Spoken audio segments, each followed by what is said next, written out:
Welcome back to the Rodcast. Monday, certainly a fun day edition of the Rodcast. Oh man, if I could, right now I just give the Longhorns a standing ovation. All right, slow clap, standing ovation for that Old Testament style, old biblical style butt whipping they put on the Michigan Wolverines in the Big House. So of course we will discuss it all, break it down in every little detail. Of course, my man Patrick broke down some of the audio from Steve Sarkisian in the post game. So we'll hear from the head coach, go behind the burnt orange curtain, and celebrate and discuss this Texas Longhorn football team. What a magnificent achievement! So we'll talk about that, of course, with the NFL season kicked off. So lots of NFL news, notes, and nuggets. The Texans won, the Cowboys won, and the Longhorns won. That is a beautiful thing. So we'll get into it and talk about it. We'll break down the Cowboys. Dak got his new contract. Jerry Jones likes to wait to the midnight hour to get things done. He loves the drama, and that's exactly what we had, a little bit of drama. But Dak is a Cowboy for the next 4 years. CD's locked up. Looks like the Cowboys know how the future is going to look for at least for the foreseeable future. We'll get into it, all of that and more, because there's lots of other NFL discussion. We won't get into all of it. We got the rest of the week to do it. Before we do it, let's get right to it and introduce you to the rest of the crew, because he's one of the hardest working members of the ARN family. Got a hustler spirit, period. Not sure what he's paid, but I'm pretty damn sure the man is underpaid. Ain't no 401k for this hustler, and he's a hustle man of many talents. It's our friend, it's our co-host and neighbor, ladies and gentlemen. It's Patrick Davis, y'all. What's going on, Patrick? How you doing, brother? I'm doing good. It was a good weekend of football. Just fun football all weekend long. And then this morning was the first morning I've left my house in a very long time, and it was chilly. Cool. It was 58 degrees when I left my house this morning, and it felt so nice. And it was football just what a cherry on top of the weekend.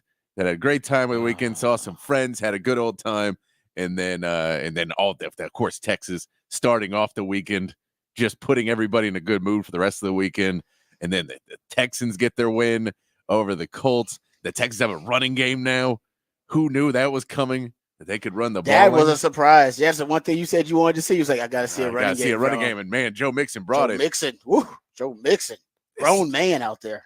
Grown man Mixon. And that, so we saw he's worth that contract. So maybe I'm wrong about the contract thing. Maybe the contract motivates the man. Make him happy. Pay him again. Whatever. Hey, he played like that, man. That was you're right. That was inspiring. That was surprising. That was the biggest surprise for the Texans, in my opinion. You're right about that. And then you go over to the Cowboys, and they make the Browns look like, well, the Browns. That defense. I told you I like that defense, and maybe I was wrong. I love that defense. That defense looked good, man. Man, really they came out and looked really good. Yeah. Or maybe Deshaun Watson looks that bad. I don't know. I don't know. Both. But you know we what? Talked about it. I can say week 1 in the NFL, week 2 of college football. I don't know what a much better start you could have asked for. As somebody's a fan of these Texas for the teams that we talk the most about. Yes. I don't know. There's much better starts you could have gone for. And all of that, and then to walk out this morning at 58 degrees, it was beautiful. Yeah. Just said, most of our listeners should all be in good moods. That's basically what it comes down to. Whether you're like Patrick or you just need, hey, man, I need some cool weather. All right, because I'm kind of like that too. I started sweating, did sweat too much, so I need some cool weather.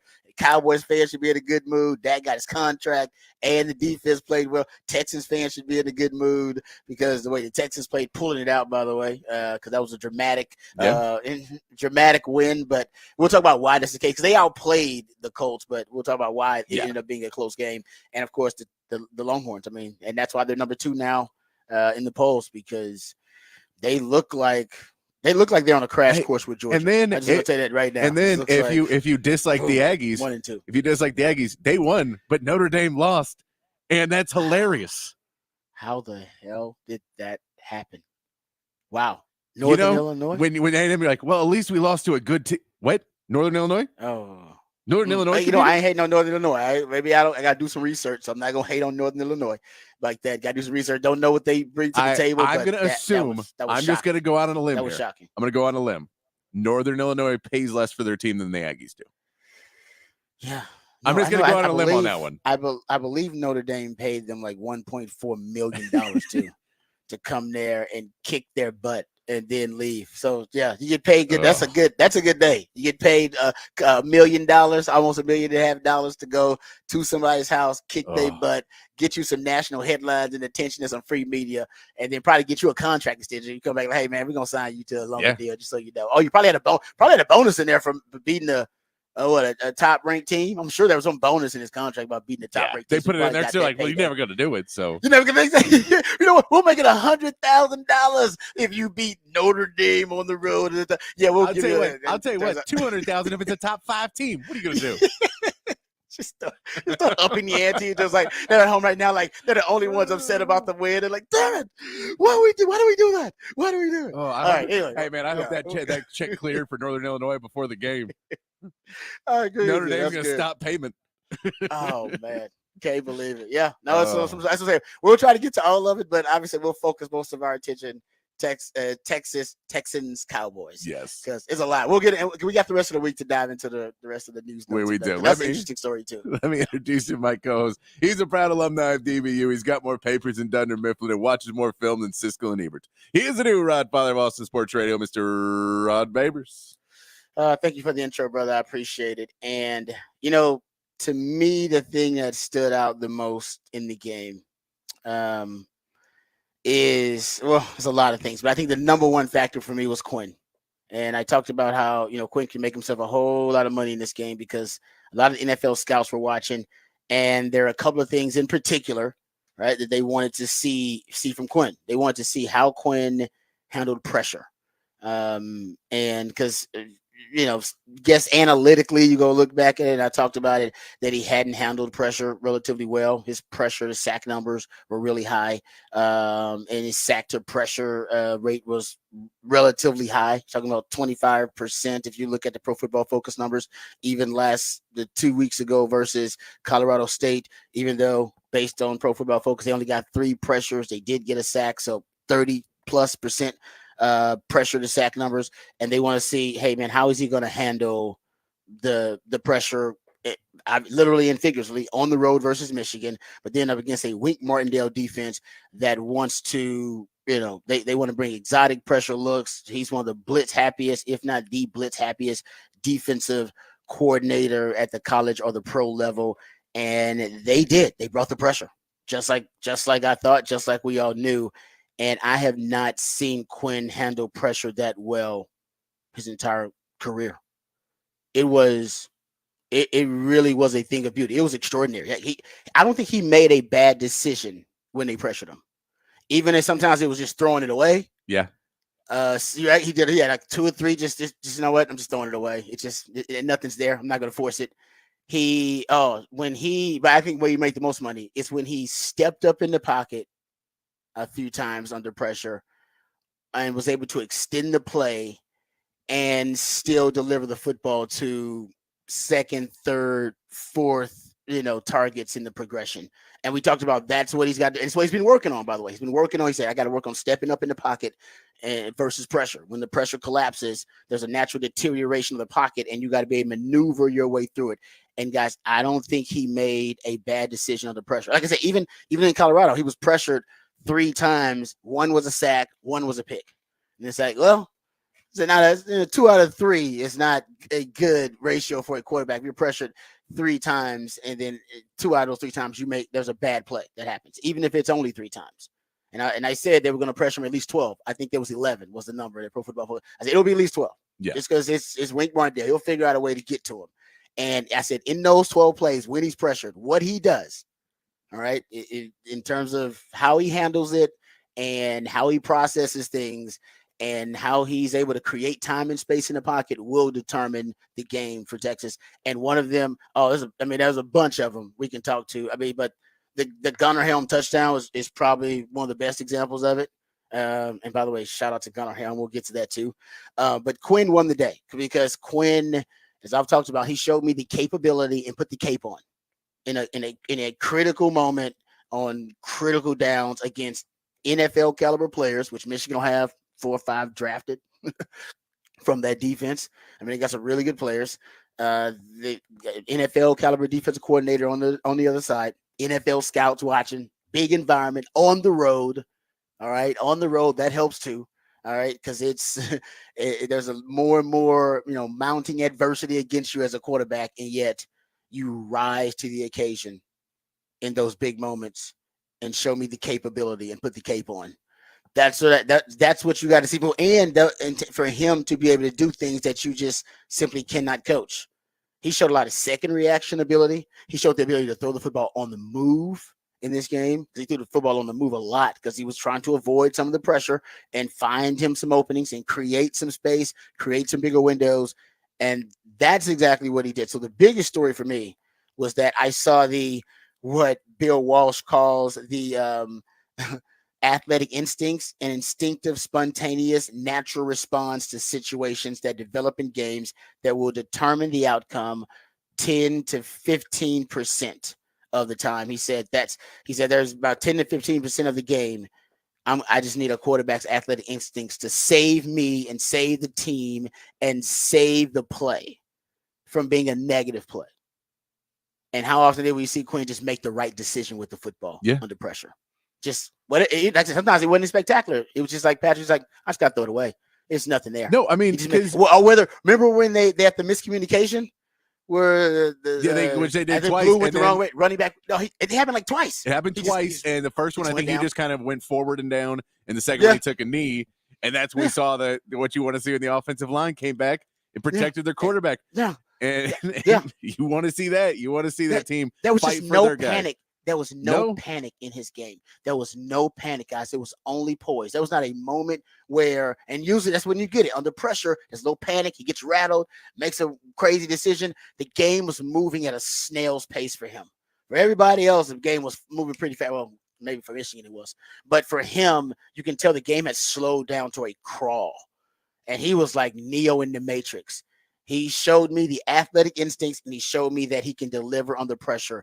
The capability. Put the cape on, young man, and show him you can be the top quarterback drafted in the draft. And he did. Now the conversation is starting to shift. What did I tell you? The conversation is shifting that he could be the Heisman front runner now because it was on a big stage in front of everybody, and he made those individual plays that gave him that Heisman moments where everybody, those wow plays where everybody went, whoa, he's got it. Yeah. He may have some of that it quality. We can't teach that. You can't teach that. You can't coach that. And that's what, if you're going to be the number one quarterback taken, you're going to be what Caleb Williams was and Joe Burrow was and those types of quarterbacks. You got to show that ability. He showed it. Almost everything you need to see in that Michigan game. And I mean, you look at the fact of, first of all, no turnovers for Texas is just gigantic. Because you let Michigan team's defense sway momentum in the game. You let the crowd get back into it. You have all those things. They don't have that, which is what you're talking about, of not making mistakes, of not trying to force a thing. But you look at how many wide receivers they threw the ball to and tight ends and everybody last week. And this week, Michigan's defense was good. They held them, they shut down some guys. They didn't let guys get as open as they were last week. But Quinn didn't have to force it. He still found the guys that were open. He made the right decisions, and Texas could keep moving the football. And if you could keep doing that, he would find the guys who would make a little bit riskier passes on third down, because you have to sometimes. But he would get the passes when he needed them, and he would throw it away when he didn't, and just did everything you want to see for Quinn Ewers, where as much as you'd love to see a quarterback be able to go in and make a throw every single play and do everything that's unrealistic, he did everything the way you do it to play winning football. And that's what you wanted to see. And it was all around a really great performance of guys trying to play winning football and to lead the team and to just be able to be calm and not get flustered at points where Michigan tried to make a little bit of a rally back or try to make a little pushback defensively. You make those mistakes of the ball going on the running back coming on the wrong side. Take a knee and go hit the next play. Yep. We don't need to get up and get yelling at people and go and just go, man, calm, cool, collected. We're winning. Let's just go keep winning. No, his demeanor, his body language, everything. Like I said, he looked like, and actually he had been there before, I guess, for Ohio State, and so he knows what the big house is all about.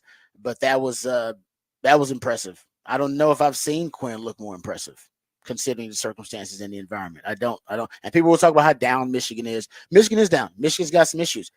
That defense. The defense is damn good defense, guys. That's a damn, trust me. Yes, Michigan's got some identity issues, but most of those are on offense. That was a really good defense that he just ripped apart. And we'll give Sark his credit too, because we'll talk about that after we get to the horn headlines and everything. But Quinn won the day.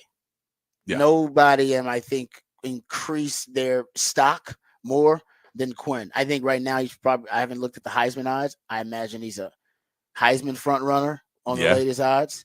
And I imagine that when you're talking about QB1, I imagine he's now gonna end up leapfrogging, if not already leapfrogged, one of those guys, probably Shedeur. Yeah, because Shedeur did not look as good at all this week. He's probably gonna leapfrog Shedeur. It just as it plays out, I'm just telling you how it starts and plays out, and then he's got a chance to leapfrog Carson Beck just because he's got a head-to-head. You play him at least once. You play him at least. You know my prediction. What I say? You're gonna play him 4-5 times in the next 2-3 years. So looking on FanDuel, Heisman odds right now, leading the way, Quinn Ewers plus 500. Told you. And then he had those moments, man. Yeah, Cam Ward is now second. Oh, and then Carson Beck, and then Jackson Dart, Milroe, and Dylan Gabriel. Yes, because they haven't had those. Carson Beck hadn't had those moments. You hadn't had a big game. Played anybody, He hadn't played anybody yet to have the big moment. Quinn had an advantage because he had a big game early. Exactly. Now Quinn's top of mind for everybody. And that's so did Cam Ward. He beat Florida week 1. Yes. Great point. Yes, you got to have the Heisman moments. It's a campaign more than anything. You already being their votes, so you got a campaign, and you need big campaign stops. So you got to win certain regions, that kind of thing. And Quinn beating Michigan like that, big for the Heisman case. So it's good. Like I said, I said he had to. There were some things he had to show Michigan and show scouts on that stage, and that's exactly what Quinn did. Quinn was magnificent. All right, we'll get to the other because there's a lot of guys who had great days and career days versus Michigan. We'll get to that. But first, let's get informed, let's get educated, and let's get updated with all the top stories of the day on a Monday Fun Day edition of the Rodcast with my man Patrick Davis and those Horn headlines. All right, your Horn headlines brought to you by Top Gun Rentals and Lawn Equipment. In the MLB, the Astros won their series with the Diamondbacks over the weekend, 2-1, with Kyle Tucker making his return from injury, batting as the DH in 2 of the games and getting his first hit and RBI since he broke his shin in early June. Framber Valdez and Yusei Kikuchi both picked up wins. However, Justin Verlander struggled again, allowing 8 runs in just 3 innings on Sunday. The Astros now get the day off before facing the A's starting Tuesday. The Rangers kept their hot streak going as they won their series with the Angels 3-1, and Andrew Heaney got his first win since late July on Sunday. The Rangers will move on to a short series with the Diamondbacks on Tuesday, now sitting only 4 games below 500 with 18 games left in the regular season. In the NFL, Week 1 kicked off with the Houston Texans getting a 29-27 win over the Colts, with Joe Mixon providing the running spark, controlling the clock with 159 yards and a touchdown in the game. The Cowboys easily handled their matchup with the Browns 33-17 after making Dak Prescott the highest paid player in NFL history with a 4-year, $240 million contract that morning. DeMarvion Overshawn also had a solid game, leading the Cowboys in tackles and picking up a late sack. And in college football, Texas moves up to number 2 in the AP poll after a dominant 31-12 win over Michigan, who drops to 17. Tennessee jumped up 7 spots to number 7 after a 51-10 drubbing of NC State. And Notre Dame dropped all the way to number 18 after a 16-14 loss to Northern Illinois. And that is your Horn headlines. Yeah, thank you, Patrick, for the Horn headlines. Yeah, I think the SEC, what are they, like 5 or 6 of the top 8, I believe, something like that in the latest poll. Yeah, the SEC is just going to be, and I said it when they started talking about the college football playoff and the expansion of it now at 12 teams, and they're going to get at least 4 in, but hell, they may get 5 teams in, depending on how the college football season plays. I mean, how many the Big 12 gets in and the ACC gets in. Yeah, kind of thing. Yeah, and the Big 10 right now doesn't look great. That's what I'm saying. Exactly. I think the SEC might end up getting more than 4. 4 they're going to get at least. They may end up getting 5 teams in that college football playoff. Okay, let's get back to Texas, Michigan. We'll talk about, because there's a lot of football to discuss. So we'll talk Texans, Cowboys. Promise you we'll get to that. We got some Sark sound that we'll get to when we go behind the burn orange curtain. But one of the things that we talked about, Magic, on the show earlier last week, I was adamant that, man, number one, you got to score first, and why coaches don't win the toss and take the ball. Win the toss, take the ball, go try to score. Because scoring, we talked about scoring first. Yeah. In weeks 1 and week 0 of this past college football season, teams that scored first had an 82% win percentage. If you go back all the way to 2022, teams that scored first in college football, 68% win percentage. And I was thinking to myself, man, I don't know what it is to it. I haven't done the deep dive research on it because I don't know how many are field goals and how many are non-offensive touchdowns and how many didn't get the ball first and when it. Yeah, I got 11-month-old. I don't have the time. But the stat is the stat, right? And I was like, you know what? Why not? If you're Texas, like, why not lean on that? Because you getting up in this game, considering the brand of football that Michigan play, it means more because they just don't have the ability to throw the football downfield effectively, consistently, to be able to play catch up if they do get behind. So I think that's, like I said, that stat will be even more. I think it'd be more exacerbated, if you will, if Texas did it in this game, considering the matchup. And Sark, I don't know how often he does it. Most coaches don't. He won the toss and took the ball. He did. He said it was for different reasons, though. I know I know what he said. He said about the wind and all that kind of stuff. He said about the wind. All right, I'm just saying. Yeah, whatever. You can say what you want, but he didn't say, yeah, because I wanted to get up on him. I wanted to, I was thinking about, I want to get, I think he was thinking about getting the lead. And I don't know if he was listening to the show, but maybe he was researching some of the same things I'm researching, that, hey man, in weeks 1 and 0, 82% of the teams that score first won the game. You got to try to get up on Michigan. And that's exactly what they did. It was a very aggressive. Also, something that I brought up, it was pass first. Mm-hmm. Right, they led with the pass. I believe your first 5 plays were pass plays coming out against Michigan. 60% early down pass rate in the first half. That's exactly what Sark needed to do. So he was in his creative bag early, and he tried to turn it into a track meet. He basically forced Michigan to play his style of game, and Texas was able to do it by dominating, the time of possession. They kept the football by converting. And Sark really didn't get into a slugfest. He didn't get into a street fight with him. He tried to play the game on the edges and on the perimeter, and use that Texas speed to really kind of shock the overall defense, and really, I think, the defense too. So kind of shell shocked Michigan, and they did. They did a great job offensively. With the game plan from Sark, really high rates. Remember I said they should increase the pre-snap motion. It should be higher. We said that after watching Andy Reid have a 90% pre-snap motion rate in that game versus with Kansas City versus Baltimore. You know what, for Sark, it was his second highest pre-snap motion rate since he's been head coach at Texas. He was watching that Kansas City game too, and thinking, you know what? I don't know why I'm only at 55% pre-snap motion rate. Hell, Andy Reid's at 90%. Why am I being conservative? Why am I being moderate here? What I always say about Sark: be an extremist, man. Be an extremist. Go. If it's working, go. Use it more. And he's 75% pre-snap motion rate. It was his second highest since he's been on the 40 acres. It was tied for his third highest targets to motion. I'll give you targets to motion is when you target a player in motion prior to the snap or at the time of the snap. So to me it's creative. It's kind of a creative indicator at how creative Sark's trying to be, because essentially it is a schemed open pass. It's going to a specific person. Yes, he's scheming it open. We know he's scheming it open. There's no progression read. I'm scheming it open. I'm targeting that guy that's in motion. I want to get him the ball on the move so that he can make something happen with it. And the reason I know my theory is right is because, since I've been tracking it, his highest targets to motion, Alabama, last season. Alabama, big game. Might be the biggest game in Sark's tenure at Texas. Oklahoma State in the Big 12 title game, championship game, big game. All right. And Bama in 2022, Kansas in 2021. Why? Fighting for his life. That was the biggest upset in the history of the Big 12. He did not want to be on the losing end of it.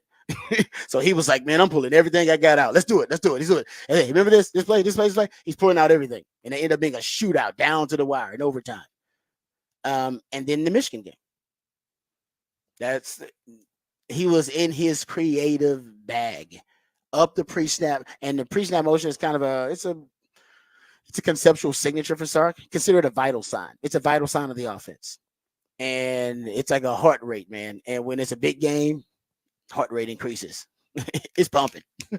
So the pre-snap motion rate went up, and that was also one of the things we mentioned. Like against Michigan, if that will exponentially multiply your speed advantage when you're getting guys on the move already, and then forcing the defense to react to them on the move. So there's a lot of pre-snap motion in your run game and also in the pass game. And I think that was Sark. Like I said, it was intentional. I think he might have been inspired by Kansas City. Same thing I was inspired by when I had the take. So almost, I don't know, like 3 of the 4 things that I think Texas, I said they needed to do. Needed to lead with the pass, 60% pass rate in the early game in the first half. Needed to up the pre-snap motion. Just told you, second highest in Sark's tenure. Needed to give the offense to Quinn. What I've been saying for the last 2 weeks, man, give it to Quinn. Don't bother trying to lead with the run game. The run game will complement Quinn and what Quinn's doing right now. He's ready to take his game to the next level. And if he ain't, we need to know. But he is. All right, you got injuries everywhere. Hell, Jaden Blue got nicked up in the game. Yep. The football guys are telling you to lead with the pass. Give it to Quinn. Let the offense be a pass-first offense. Can't nobody really handle them weapons you got.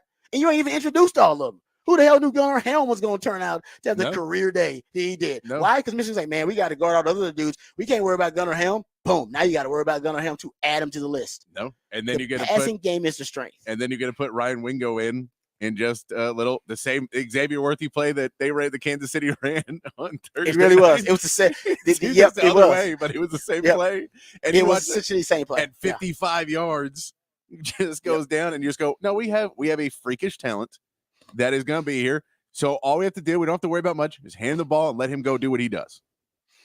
And I feel bad for DeAndre Moore. Probably Quinn's best throw of the day. Yeah. To DeAndre Moore, a guy who's been starting the last 2 games, hadn't gotten a target in the damn game. That's how deep you are at wide receiver. He ain't even got a target in the damn game yet. All right. And then you got Silas Bowden, you got the one DJ. Guys, they are so loaded. Don't force it some other way, trying to, I got to have balance. No. This is not the time for balance and moderation. This is not the time for it. Your passing game is lethal. There's nobody that fears your running game. Everybody in college football right now is looking at that passing game going, I don't really know how I'd stop it. And what do you take away? Who do you take away? Yeah. Who do you decide, what I'm going to take away? Bond. Okay, good. Okay. Have at it. Golden and Helm and all these other targets can do their thing. They got plenty out there. You got Jonte Cook hadn't really been unleashed. I think that's going to happen sometime soon. And I told you guys, I predicted maybe half the games you're going to have a different leading receiver. Yeah, got 2. You've already got 2. Got 2. Yeah, I mean that was you feel bad because that was a great one, and then a extremely questionable holding call on that one. I didn't see the other side. They never showed it. They never showed I could see the hands. But you're right. I didn't say it was questionable, but I love that DeAndre Moore at least got. Like, I know you don't get the stat on it, but you do. Lowland fans know. No, and he knows. He knows. Man, I got up in that end zone. That's true. I scored a touchdown against him. Look, I scored. I get it. It won't be in the stat book. It won't be there. But I got out there, and we know we can do it. And going into next week, look, there's still a lot of football to be played. And I know what I can do. I know that Sark's getting me in a position to be where I need to be to go score in those big plays. So there is at least some positive. You wanted to get the score because it was, but I mean, that's another good point of this Texas team being different than some other teams you've seen is they have that huge momentum swing back and hit them in the face. When they score a touchdown, they march down the field, score a touchdown. All of a sudden it gets called back and then you miss the field goal. And you go, man, that could flip on you real quick. If you don't come back out, play solid defense, get the ball back, and then trust your offense again, that can swing momentum real bad because you thought you were going to be going out. You thought you were getting the first score. That was a win for Michigan. And Michigan gets the win, and then all of a sudden you just play good defense, get the ball right back, and march down the field, and they go score in the next one. And so, the being able to just say, no, we know we're the better team.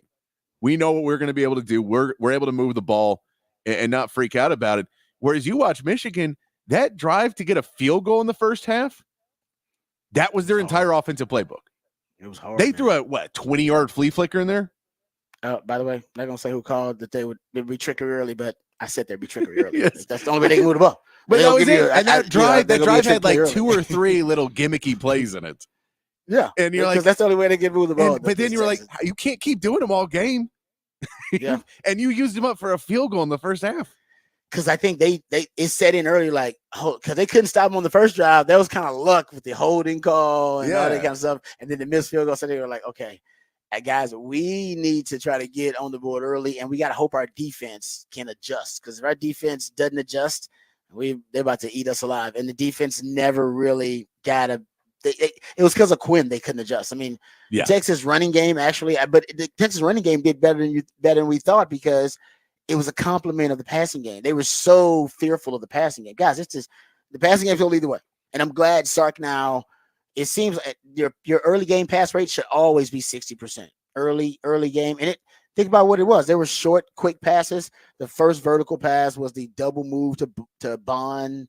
It was to Bond. Down the side. That was a brilliant play, brilliant throw by Quinn.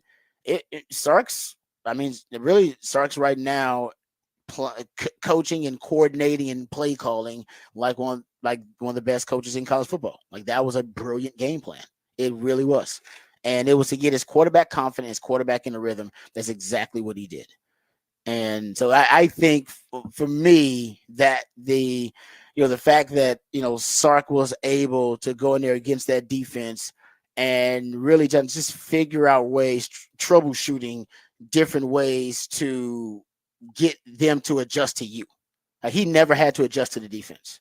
Yeah. He never had to. The defense was constantly adjusting to what Sark was doing and never the other way around. Like, I don't think there was ever a point where I was like, oh, so Sark's he's got to tweak something to adjust to or counter what Wink's doing. No, Wink was the whole time he was in his play like, okay, let's run this. He was like, okay, let's try this. Let's move Mason Graham out to the end. He just couldn't figure it out, and he never figured it out. Sark just kind of took his foot off the gas. So well done, Sark. Well done, Quinn. We haven't even talked about the defense. Let's do that on the other side. We'll talk about the defense. Hear from Steve Sarkisian in the post game when we come back as well. All of that and more right here on the Rodcast Monday Fun Day edition. Right here with featuring Patrick Davis. I'm Lifetime Longhorn Rod Davis coming back on the horn.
All right, welcome back to the Rodcast. I should have said this for what the facts, what the stats. My man CB bringing it with the great stat here, great factoid.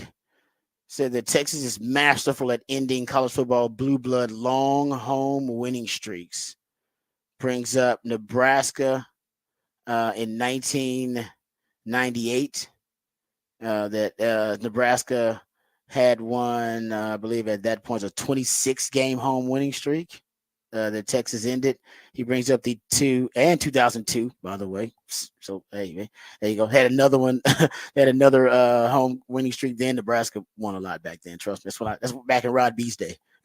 Ohio State 2005, he points out here that Ohio State 2005, that also was a really long home game winning streak. They had a 36 game home winning streak at the time. Of course, we know Texas ended Alabama's in 2023. That was a 21 game home winning streak. And then the Wolverines were a 23 game home game winning streak. Nice, CB. Well done. Well done, brother. Well done. Once again, good stats there. Good stats. Worth the follow. Chris GB002000. All right, let's get to some of the Sark sound. We'll get to him talking about Quinn, but we haven't talked much about the defense because we talked about how great the offensive game plan was, a brilliant offensive game plan by Sark, and the performance by Quinn was just a masterpiece, like a chef's kiss. It was just fantastic. And now we got to talk about the defense, because the defense, I feel like we kind of shortchanged the defense because they also had a pretty dominant performance for most of the game. They were the takeaway. This is the second week in a row. Remember I said it might be a Johnny Nansen, and by the way, creative collaboration between Johnny Nansen and PK. It might be one of the unique qualities, traits of this defense. They can take away. They're so versatile. Right? Remember the buzzword for Sark? Versatility. That they may be able to take away a team's strength week to week. Last year, you couldn't do that. Last year, you were a dominant rush defense, dominant front seven. So that's what you took away every week. But you couldn't take away a team's passing game. Now, with that pass defense, you couldn't do that. You may not be versatile enough. You did it against Colorado State, took away their passing game, only had 74 passing yards, more rushing yards than passing yards. That was an air raid team. That was a top 20 passing team last year. And then this week, you take away Michigan's power running game, one of the best in the country, whether it be the pro style power running game, downhill running game, or there be their spread, power running game, their power spread running game. Either way, you took both of them away and forced them to have to beat you throwing the football. It's a complementary aspect to that with all the phases, but also I think a unique quality of a very versatile defense. So here's Sark talking about the third down stops and how they kind of control the momentum with some of those third down stops on defense. Is this where we're talking about defense here? Here's Sark in the post game giving some props to the defense. Well, I think that's a mentality, right? There's a level of physicality. And hey, Michigan's a very good running football team. They believe in running the football. They're physical. And so when you're able to get those stops, I think it's more of a mentality thing that, hey, we can stand in here. We can go toe to toe. We can play our brand of football. And that's going to be good enough today. Michigan on money down. So include fourth down in this. They were 5 of 15 on money downs. 3 of 12 on third downs. And there's a lot of third and longs they were in. They were in some third and long. And they had some conversions that were miraculous too, by the way. A couple of late down the stretch. So just some I don't even know how Davis Warren did that, but I guess you got to give him props. He's on scholarship too. But they were miraculous, like Hail Mary kind of conversions. Yeah. No, I mean, at the end of the day, that's kind of, as much as we're not talking about the defense a lot, you still go that the difference between last year and this year was the times when you just expected your defense to handle things, which was what we expected. I know it's Michigan, but you expected them to be able to handle Michigan and not let it be crazy. Yeah. They didn't always come through. And this one, they looked like a dominant defense handling their business, as opposed to, they let them get some big explosive plays and they let them pick up those third downs and they didn't get the turnovers. They connected all those dots, and a lot of the yardage came late in the game. Especially in the passing game, that was just late in the game when Texas kind of played off a little bit more. Game was already in hand.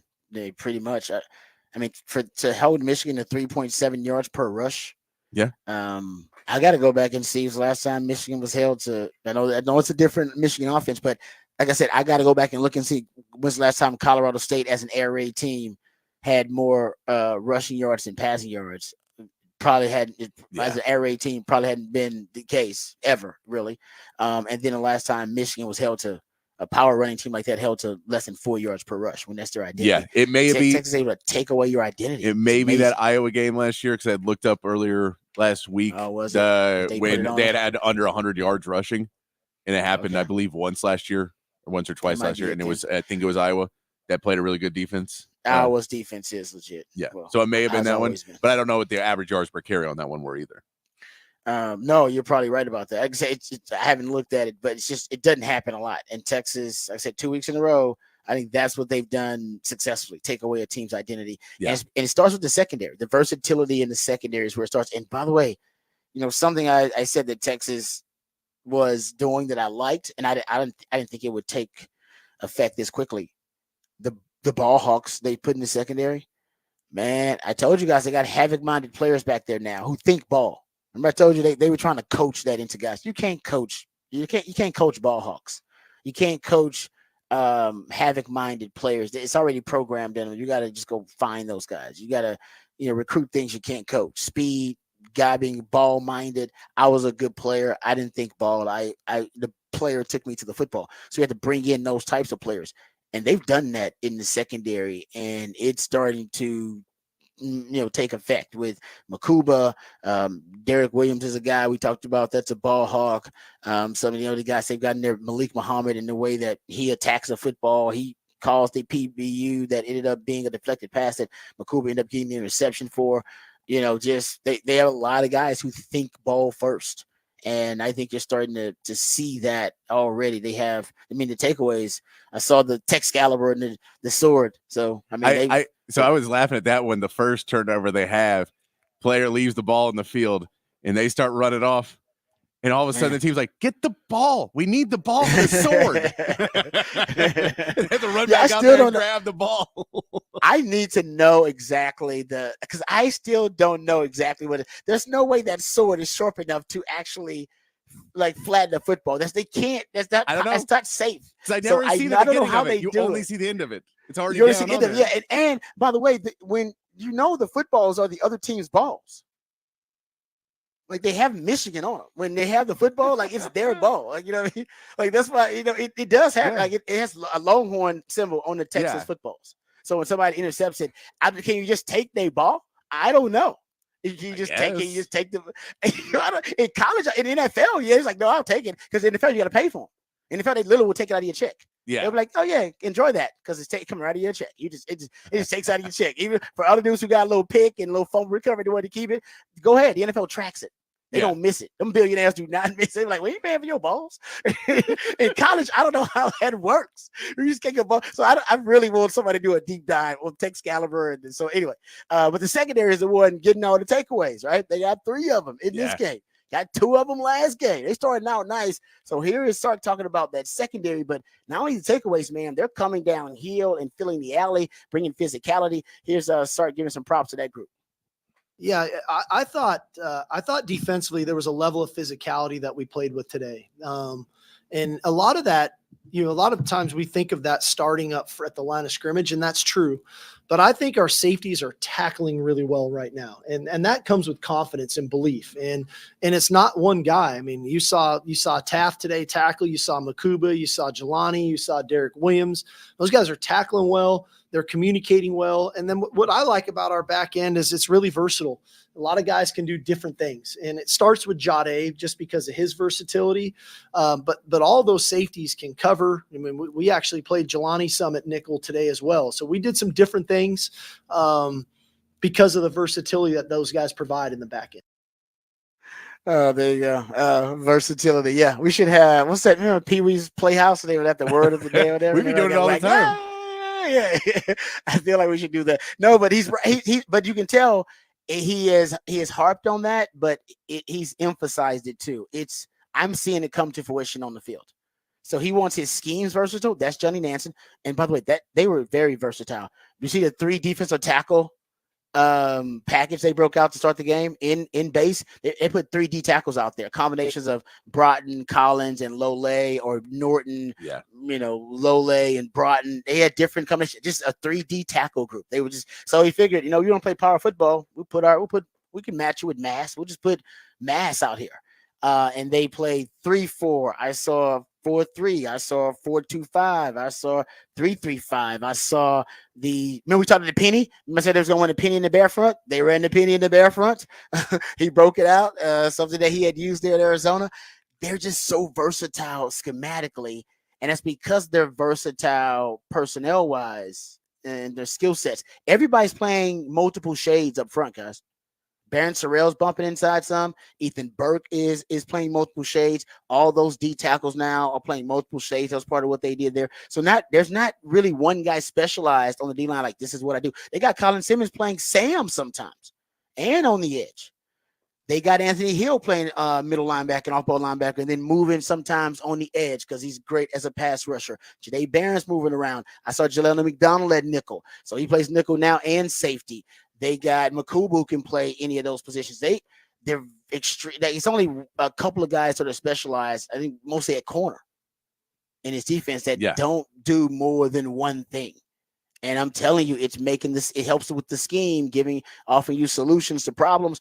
It really is. Like I said, it's impressive. And I think that's why they're going to recruit for more versatile athletes. And the scheme with Johnny Nanson's influence to PK has been really, really versatile. I hate to say it, the buzzword, multi-dimensional, more variety. I hate to say it because it's just versatile. But that's really the buzzword, and it does matter. It's making a difference, guys. It does make a huge difference in that secondary. And confidence-wise, it feels like the fact that these guys know what everybody's doing, the communication between them is better. Yeah. We talked about the communication a lot last year, that there was just miscommunications in a lot of it.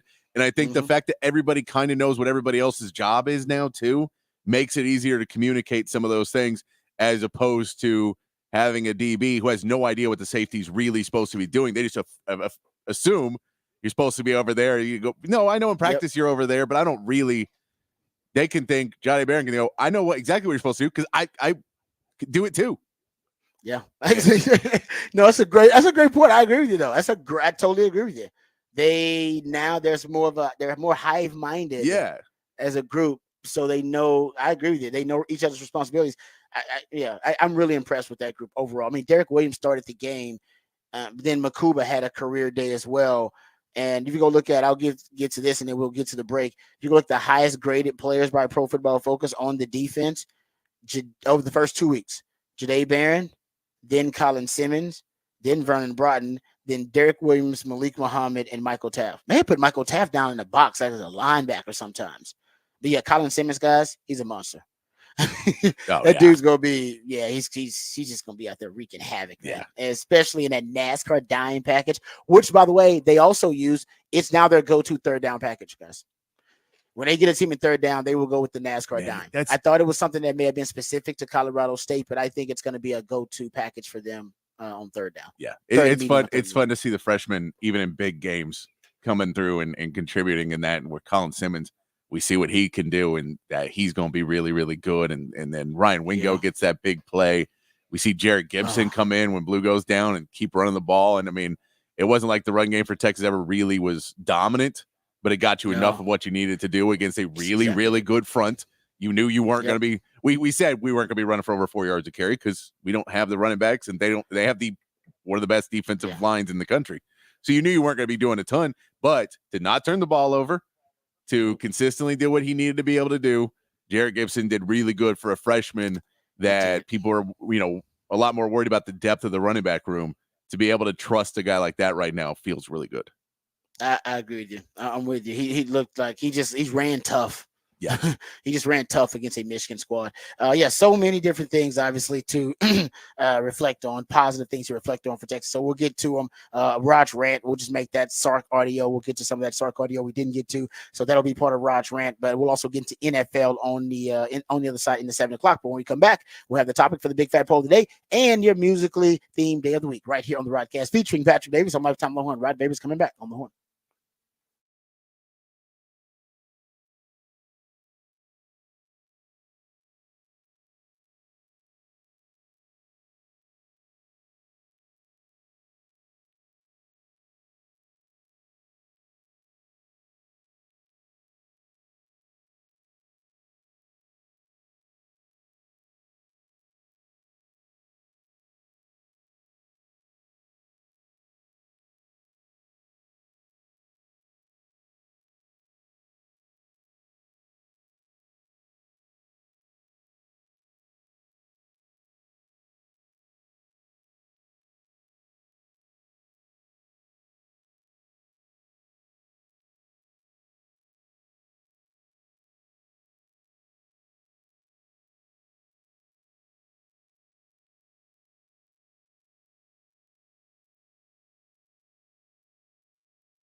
Back on the Rodcast here on a Monday morning, so that means it's a smooth soul Monday, easing you into your work week after a very fun, very good football weekend.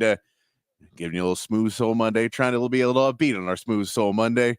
Feeling good, keep those good vibes from the weekend going in to the work week here on the Rodcast. Let's get into the big fat poll of the day. 512-447-3776 is the text line. It's open. You can text in your answers there, or we'll get this posted up on X at the Horn ATX. But after a big dominant win over Michigan, who was your MVP for Texas versus Michigan? This one, I think I know what the answer is going to be, but I'll give you a few that we'll put up there. We know Quinn Ewers has got to be up there. 3 for 246, 3 touchdowns, no turnovers. Had a good game there. Gunnar Helm, you have to put him on there. 7 receptions, 98 yards, and a touchdown. That is a big game for Gunnar Helm to come through. Is he up there? Defensively, it's kind of hard because it was just a really balanced effort. But we do know the safeties played really well. So I put up Makuba and Derek Williams. There's another one. You could say David Binda had a good game. Anthony Hill had a good game. The D-line overall had a good game, but just not individually standout guys necessarily. But a lot of good players on the defense, but I'll go with the guys with the interceptions in Makuba and Derek Williams. Both of them played really well in that secondary. Again, we didn't expect much from the passing game of Michigan, but at the same point, right. It was so bad. But you also, we know, but I mean, they've let bad teams do it to them before. This secondary has let bad teams walk all over them in games in the past. So you enjoyed seeing that. Colson Loveland still did get off. We knew he was going to, but he only gets 70 yards, so he does not become he doesn't have as good of a game as Gunnar Helm did.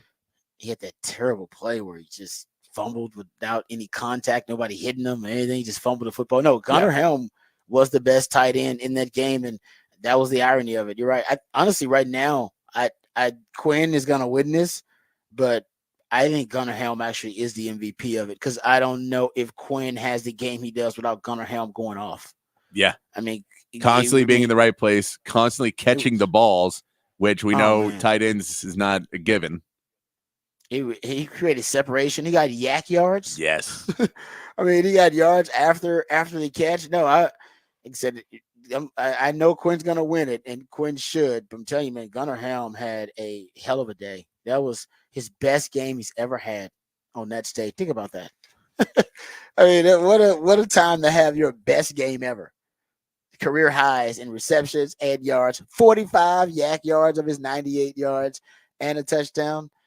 Yeah. I mean, we talked about the tight ends a lot. Like, they like Juan Davis. He's been playing. Amari Niblack just isn't able to get the blocks right now. And if he keeps working on that throughout the season, maybe he'll get in a little bit more, use him in some boutique packages, depending on the teams you're playing. But on a rough team like Michigan, you just couldn't really afford to have a guy who can't block in there.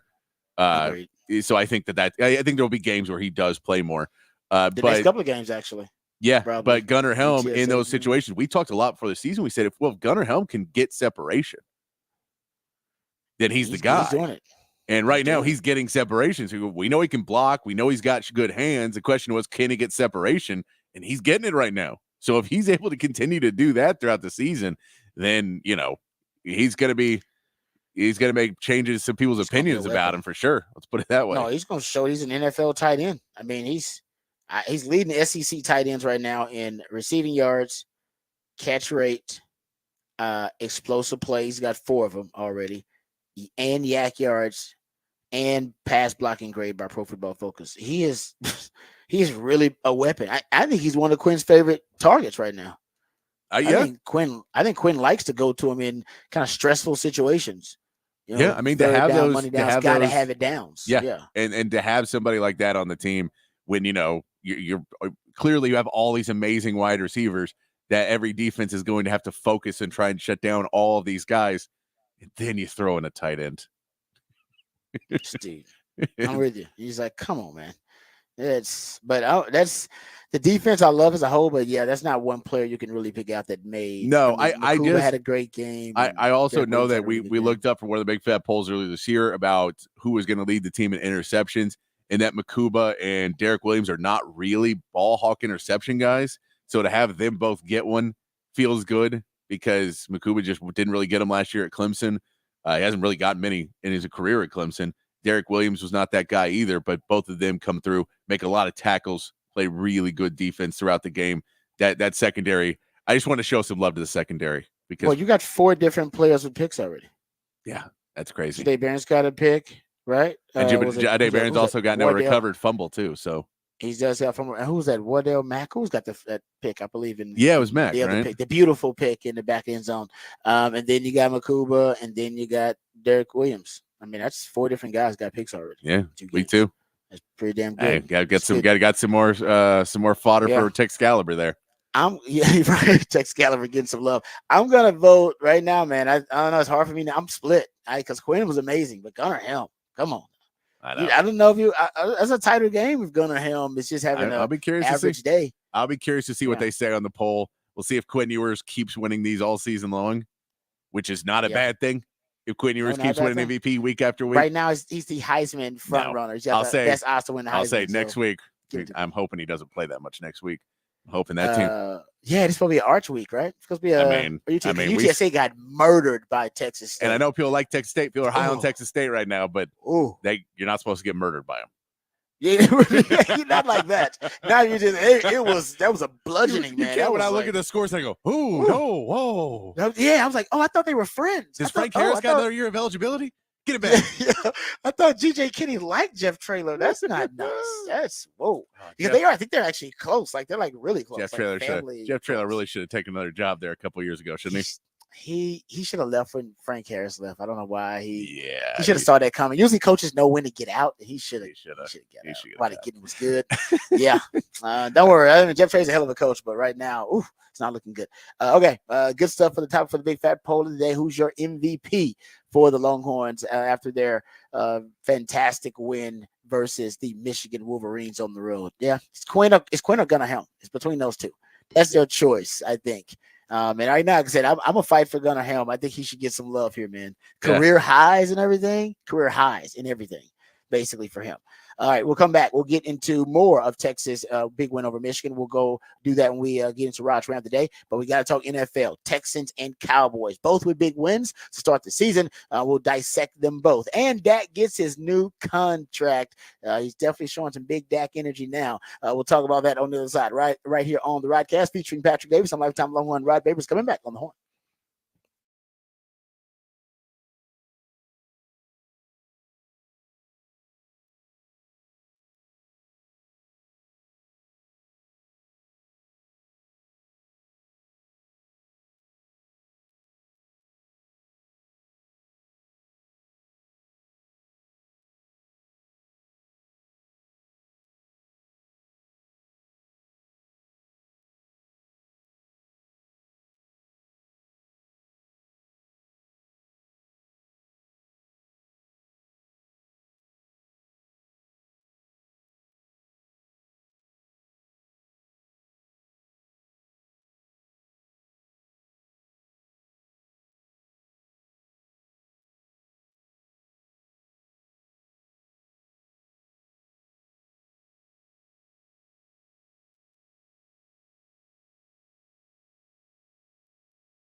All right, welcome back to the Rodcast. It is a Smooth Soul Monday, and that's courtesy of my co-host, the Idealionaire Patrick Davis. That's when he decides to pick certain jams that are meant to ease your transition from the very carefree, stress-free, fun-filled weekend, football-filled weekend as well, to the very hectic and stressful work week. A lot of meetings and a lot of emails to answer and traffic to deal with. That can be very traumatic. So in order to make your Mondays a whole lot better, he makes it a Smooth Soul Monday to ease you into the work week. So we appreciate my man Patrick. This song, just a little lesson out there, a little life lesson for the Dak haters on a day where Dak Prescott is the highest paid quarterback in NFL history. Don't let the green grass fool you. maybe I like that straight green too. But maybe don't think that there's another quarterback that's going to do what he does for you. Maybe don't let the green grass of the promise to we're going to go get the number 1 overall pick somehow, and then we'll get a quarterback, and then we'll win 48 Super Bowls over. Yeah, I know. They watched Shedeur Sanders, and they was like, all right, let's just sign Dak. that ain't happening. We shouldn't do that. Never mind. I don't know. That was a conspiracy theory out there. It was that the Cowboys going to move on from Dak and try to go after Shedeur Sanders in the draft. Like that would have been a disaster. So I'm glad they signed Dak. And yeah, we all knew the number. So $60 million a year. He got out of the 4-year, $240 million deal, $231 million guaranteed. And I mean, we knew that was coming too. It's going to be a big guaranteed number.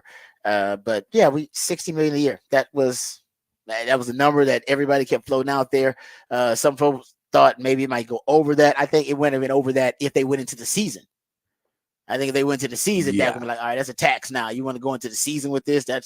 Come on. And that's why I think it got done right before the season started, because I think that would have been the tax. Like, no, you know what? No, I think I need 61, 62. Because you don't want to do that to your guy if you think it's your franchise quarterback. So I just think Jerry Jones, I'm not sure what the sticking point they said was years, but then the report after by Chill said that it wasn't years, and they settled on 4. 6 was too many. That was thrown out there. 5 to 6. 5 to 6 teams too long, considering Dak's age, and 2 to 3 doesn't seem long enough because you want time to be able to, build for a vision of the future, or at least prepare for it. So 4 years seemed like the perfect amount of time. That's perfect. You can now build around a 4-year window for Dak, this window here. So try to win another one. Yeah, but win a Super Bowl. I mean, I know another one is true, accurate, but it's been a long time. So I might as well say, win a Super Bowl in that Dak window, in the 4-year window. So, because you got now CD in that window, and you'll have Micah in that window, and you're trying to build around those 3. What you don't know if you're going to have is Mike McCarthy. No, well, I mean, but that's the thing is now you do know. You either make it there and you keep Mike McCarthy, or you don't. That's true. I guess you're right. Yeah, we do know. We don't know because it hasn't happened yet. But I can tell you already, if he doesn't make the Super Bowl, I don't think he stays. Now, maybe if he makes the NFC Championship title game, maybe. But if they get smoked in it, he doesn't. Yeah, you can't. Yeah, because if they go in and the 49ers beat him 49-20, he doesn't stay. No, because again, and we talked about that number too, right? We talked about the number 5 years, quarterback and coach. You're not going to get there, so you have to get to the Super Bowl in that 5 years, right? Yeah, but I think Jerry will resign. I get it to the NFC title game because they just haven't done it in so long. Jerry would be so giddy. I think he'll give it to him. I think he'll give it. He might. But yeah, just because Mike McCarthy has done a good job in the regular season, and the hurdle that would mean like he got you over the next hurdle. Yeah, because the one hurdle was the Cowboys were pretty inconsistent. They were good. They had good years under Jason Garrett, but they were inconsistent. They have 1 year they're really good, and they have years where they regress. And I would say what Mike McCarthy has brought is consistency. That's true. You're consistent. I mean, you're winning 12 games in the regular season. Now, so that was a hurdle. One hurdle was we need to be more consistent. Like, can we just win a certain amount? Can we count on this, year in and year out? And I think with Mike McCarthy, you can argue. I mean, I would argue that they've been more consistent under him. They have been, probably, I don't know if at any time under Jason Garrett, really. Not saying they, just in terms of the regular season and how many games they're winning back to back. This year, I think they'll also win around 11, 12 games. I mean, they'll be right there. The next hurdle for them, though, is to get past the divisional round. Got to. If they don't do it this year, I agree with you. McCarthy is gone. Got to go. because now we're up right now against the 5-year rule of coaching quarterback. And Jerry knows that all too well. If a coach can't get it done in 5 years, he's not going to do it. It's history was suggesting the salary cap, everything. So find a new coach, whoever that is, and you should already have that person in mind. You should already be looking around the NFL for that person. That's what I don't know, though, because Mike McCarthy and Dak Prescott have been great as they've kind of collaborate on this Tex Coast offense. My fear would be losing Mike McCarthy. You better put in a really good play caller with Dak. Yeah. To make sure you still maximize Dak. But so, yeah, he's gone if they don't make it to the NFC title game. We all know that. That's why he ain't getting no contract extension. No, that ain't happening. Nope. But I will say that Mike Zimmer, he's coaching like a coach that wants a contract extension because that defense is pretty damn good. I'm not gonna lie. I like that defense from just the personnel and the Mike Zimmer system. I thought they would be able to transition relatively quickly from the Dan Quinn ideology and philosophy. It's taking no time at all because they looked really good in the preseason. They were causing a lot of takeaways and making plays in the preseason. Yeah, and they start right back. Eric Kendricks, he had the game of his life though. You had 6 sacks in that game. He had 2 sacks. He had an interception. DeMarcus Lawrence had a couple of sacks. Micah Parsons had a sack. He had 5 QB hits. It ain't no fun if your homies can't have none. They just tormented Deshaun Watson.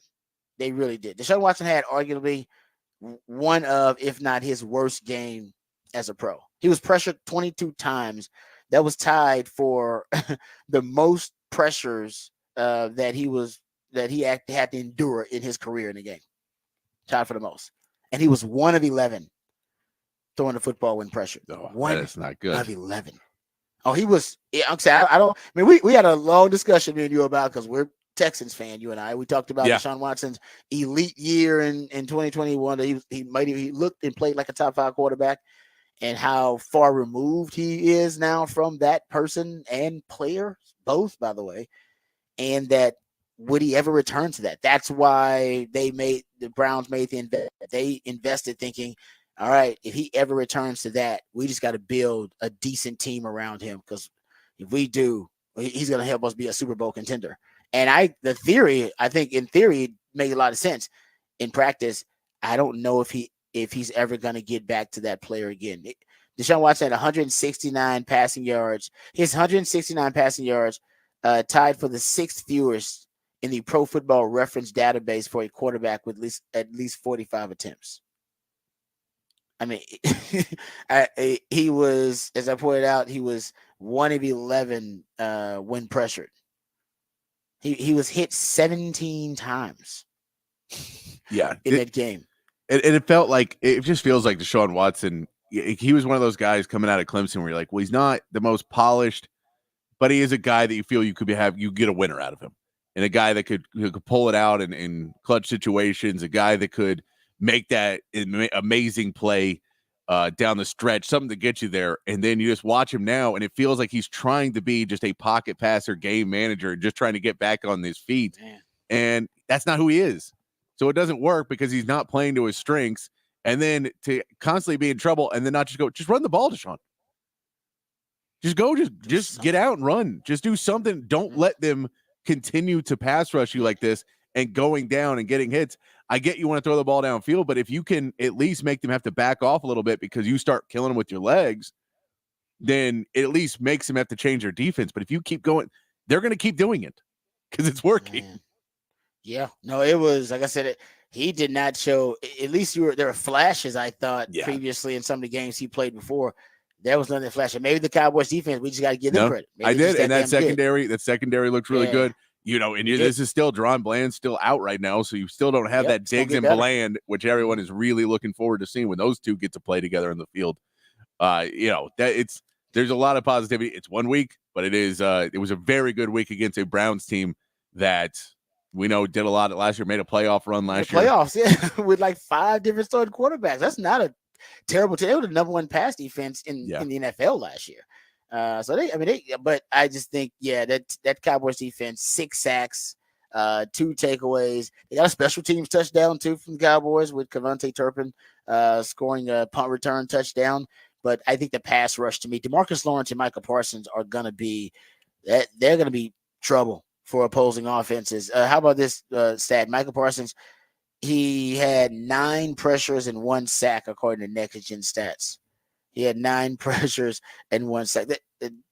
That is, like I said, a lot of that is on Deshaun Watson too. I don't know if he's handling pressure very well. But then DeMarcus Lawrence also on the other side, 8 total pressures and 2 sacks for him. That is tied for the most that he has had in a game since week 5 against the Giants. So he looks really good, and Michael looked really good as a pass rushing duo. I mean, they could potentially be one of the best in the NFL. I mean, if not the best in the NFL, they had that kind of upside and ceiling. Those two, and I said, in this Zimmer system, looks like they're going to be just fine. Mike is going to be just fine in that Zimmer system. Eric Kendricks, great pickup too, because he looked great. And as you pointed out, you did get Trevon Diggs, who got his first interception since coming back from injury too. There's really not a lot that you could really complain about defensively. No. Offensively, I mean, you're passing game. You're also saying DeMarvion Overshawn, which is a guy that we say when you're the Cowboys and you build a team so much through the draft, you have to hit on those. He missed last year, but it looks like Zimmer's got him playing well in that system too. You got to hit on the ones you draft, and it looks like he's doing pretty well. Yeah, that'll be one of the guys that I was concerned with, right? Because Dan Quinn drafted him because Dan Quinn likes hybrids. Yeah. Was he going to fit in this system? He looks like he's going to be fine. Led the team in tackles in that Zimmer system. Yeah, no, except he's going to be good, and that gives you depth at linebacker because he didn't start the game. I don't believe, right? No, he's being used in different packages and different situations. Yeah, but when he's in, he's explosive. He makes a difference. Yeah, no, he pops off the screen. That's a good point there, Patrick. So that's to the Cowboys. Like I said, once again, that's depth on defense. And once you get Deron Bland back in the secondary, then you're gonna have even more depth because the guys that are playing now, they're playing really well. That Cowboys defense that may be something that leads the way for the Cowboys this year. We'll see offensively. I like some of the things I saw offensively, but you didn't need to see much from that because you had a non-offensive touchdown. Your defense was dominating, and all your offense needed to do was just kind of maintain and control the ball.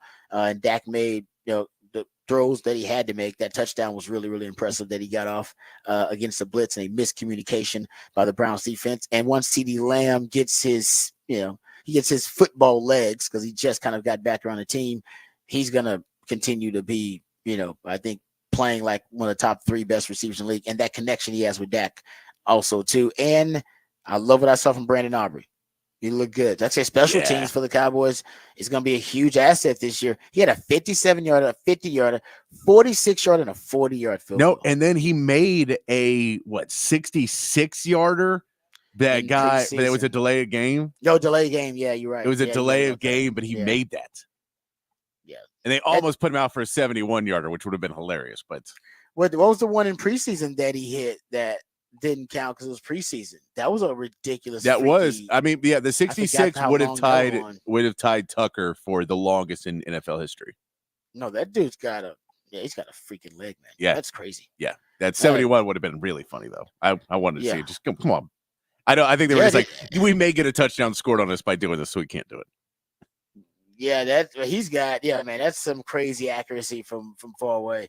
So I think the Cowboys look good. I mean, that was an all phases win for you. Offense, defense, especially like everything contributing. As a coach, you gotta love to see that. Look like they were inspired by Dak signing his big deal.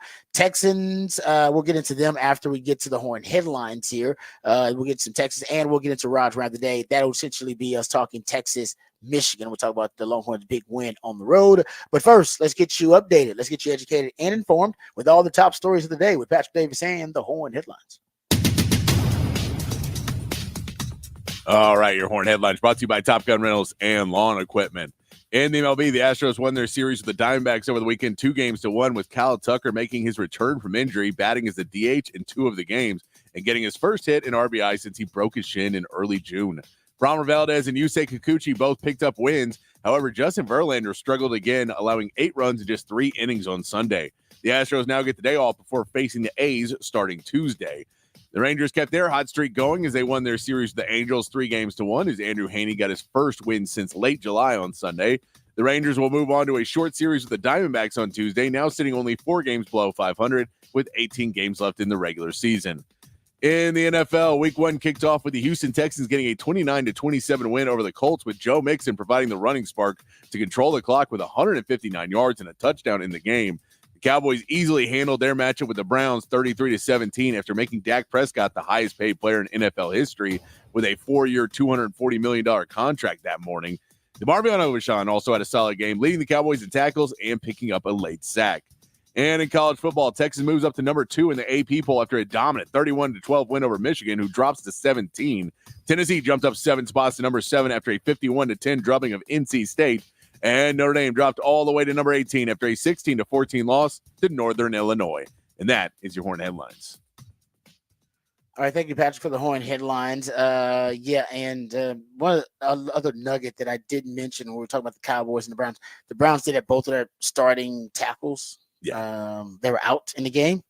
Yeah, so that did not help things, but still, I thought Deshaun Watson would have handled the pressure a little bit better. Also, Marshawn Leland, we didn't bring him up, but he actually had 6 pressures too in the game.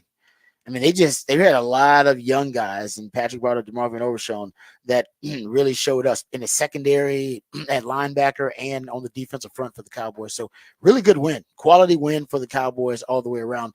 It was a dramatic win for the Texans, a 29-27 win over the Colts. Joe Mixon, he won the day, right? And you talked about it, Patrick. You wanted to see more from the running game and see if the Texans actually had any identity in the running game, because they've been one of the worst running teams in the NFL the last probably 3 or 4 years. I think they averaged 3.7 yards per carry last season. Well, Joe Mixon, I mean, he showed up. They 30, what was it? It was 30 rushes. 30 rushes. 30 rushes. That is a lot of rushes. Yeah, you don't see that. You just don't. That's a workhorse kind of thing. But you know what? Why not? I mean, you can ride them into the ground. You paid them good money, and you got them pretty much on a 2-year deal. I mean, I don't know how old Mixon is, but I know. If you look around the league, Ramondre Stevenson was second with 25 carries in the game. Saquon Barkley had 24, and then Kenneth Walker and Najee Harris both had 20. But that's where you're going with of how many carries most back get. Most backs 20 is about where you want to cap them. Yeah. Unless you're trying to run him into the ground. And I feel like his hand was so hot in this game.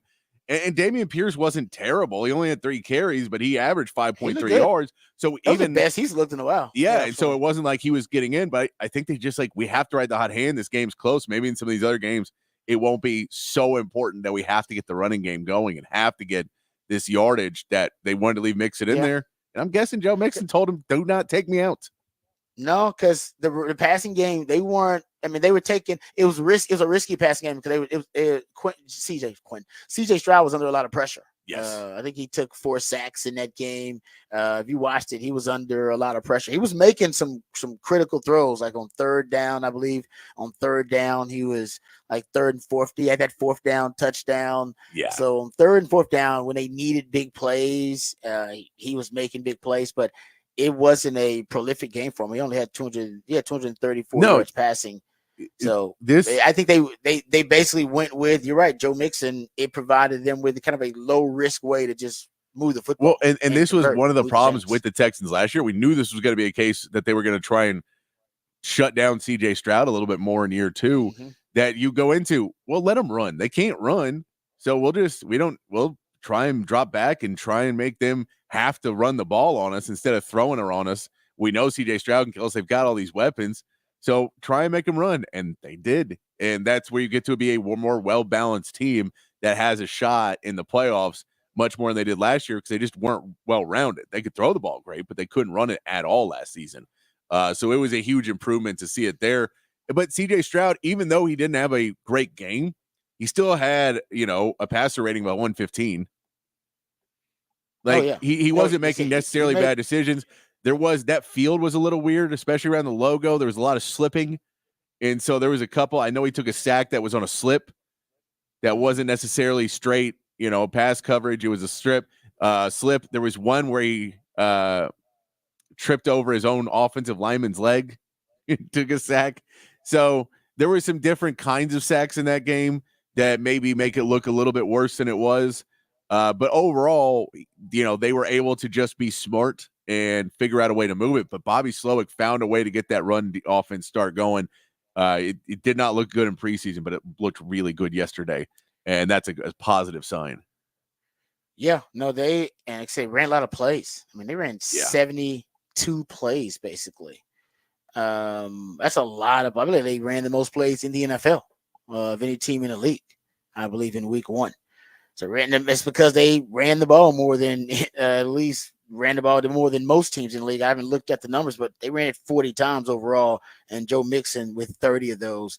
That's just, you haven't seen that from the Texans, but it is a good sign. Yeah, that means that the blueprint seems to be working at least early on for them. That they need another option in case they take away the downfield threat of CJ Stroud in the passing game, which seems like the coach did that, because even look at Stephon Diggs, right? He had 6 catches for 33 yards, but he had 2 touchdowns.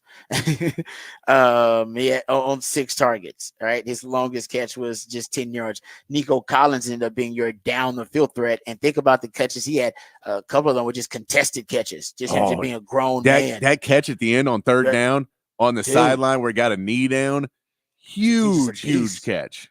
Yeah, that's what I'm saying. He's just making miraculous plays. And so I don't know if, obviously some of this within the framework of the offense, but, Nico Collins is just showing that, hey, man, he can go mouse folks and make those contested, really difficult catches. And then, you look on the other side of the ball, too, that run defense for the Texans. And I know Anthony Richardson got loose on some of those. That's kind of it's a different kind of run.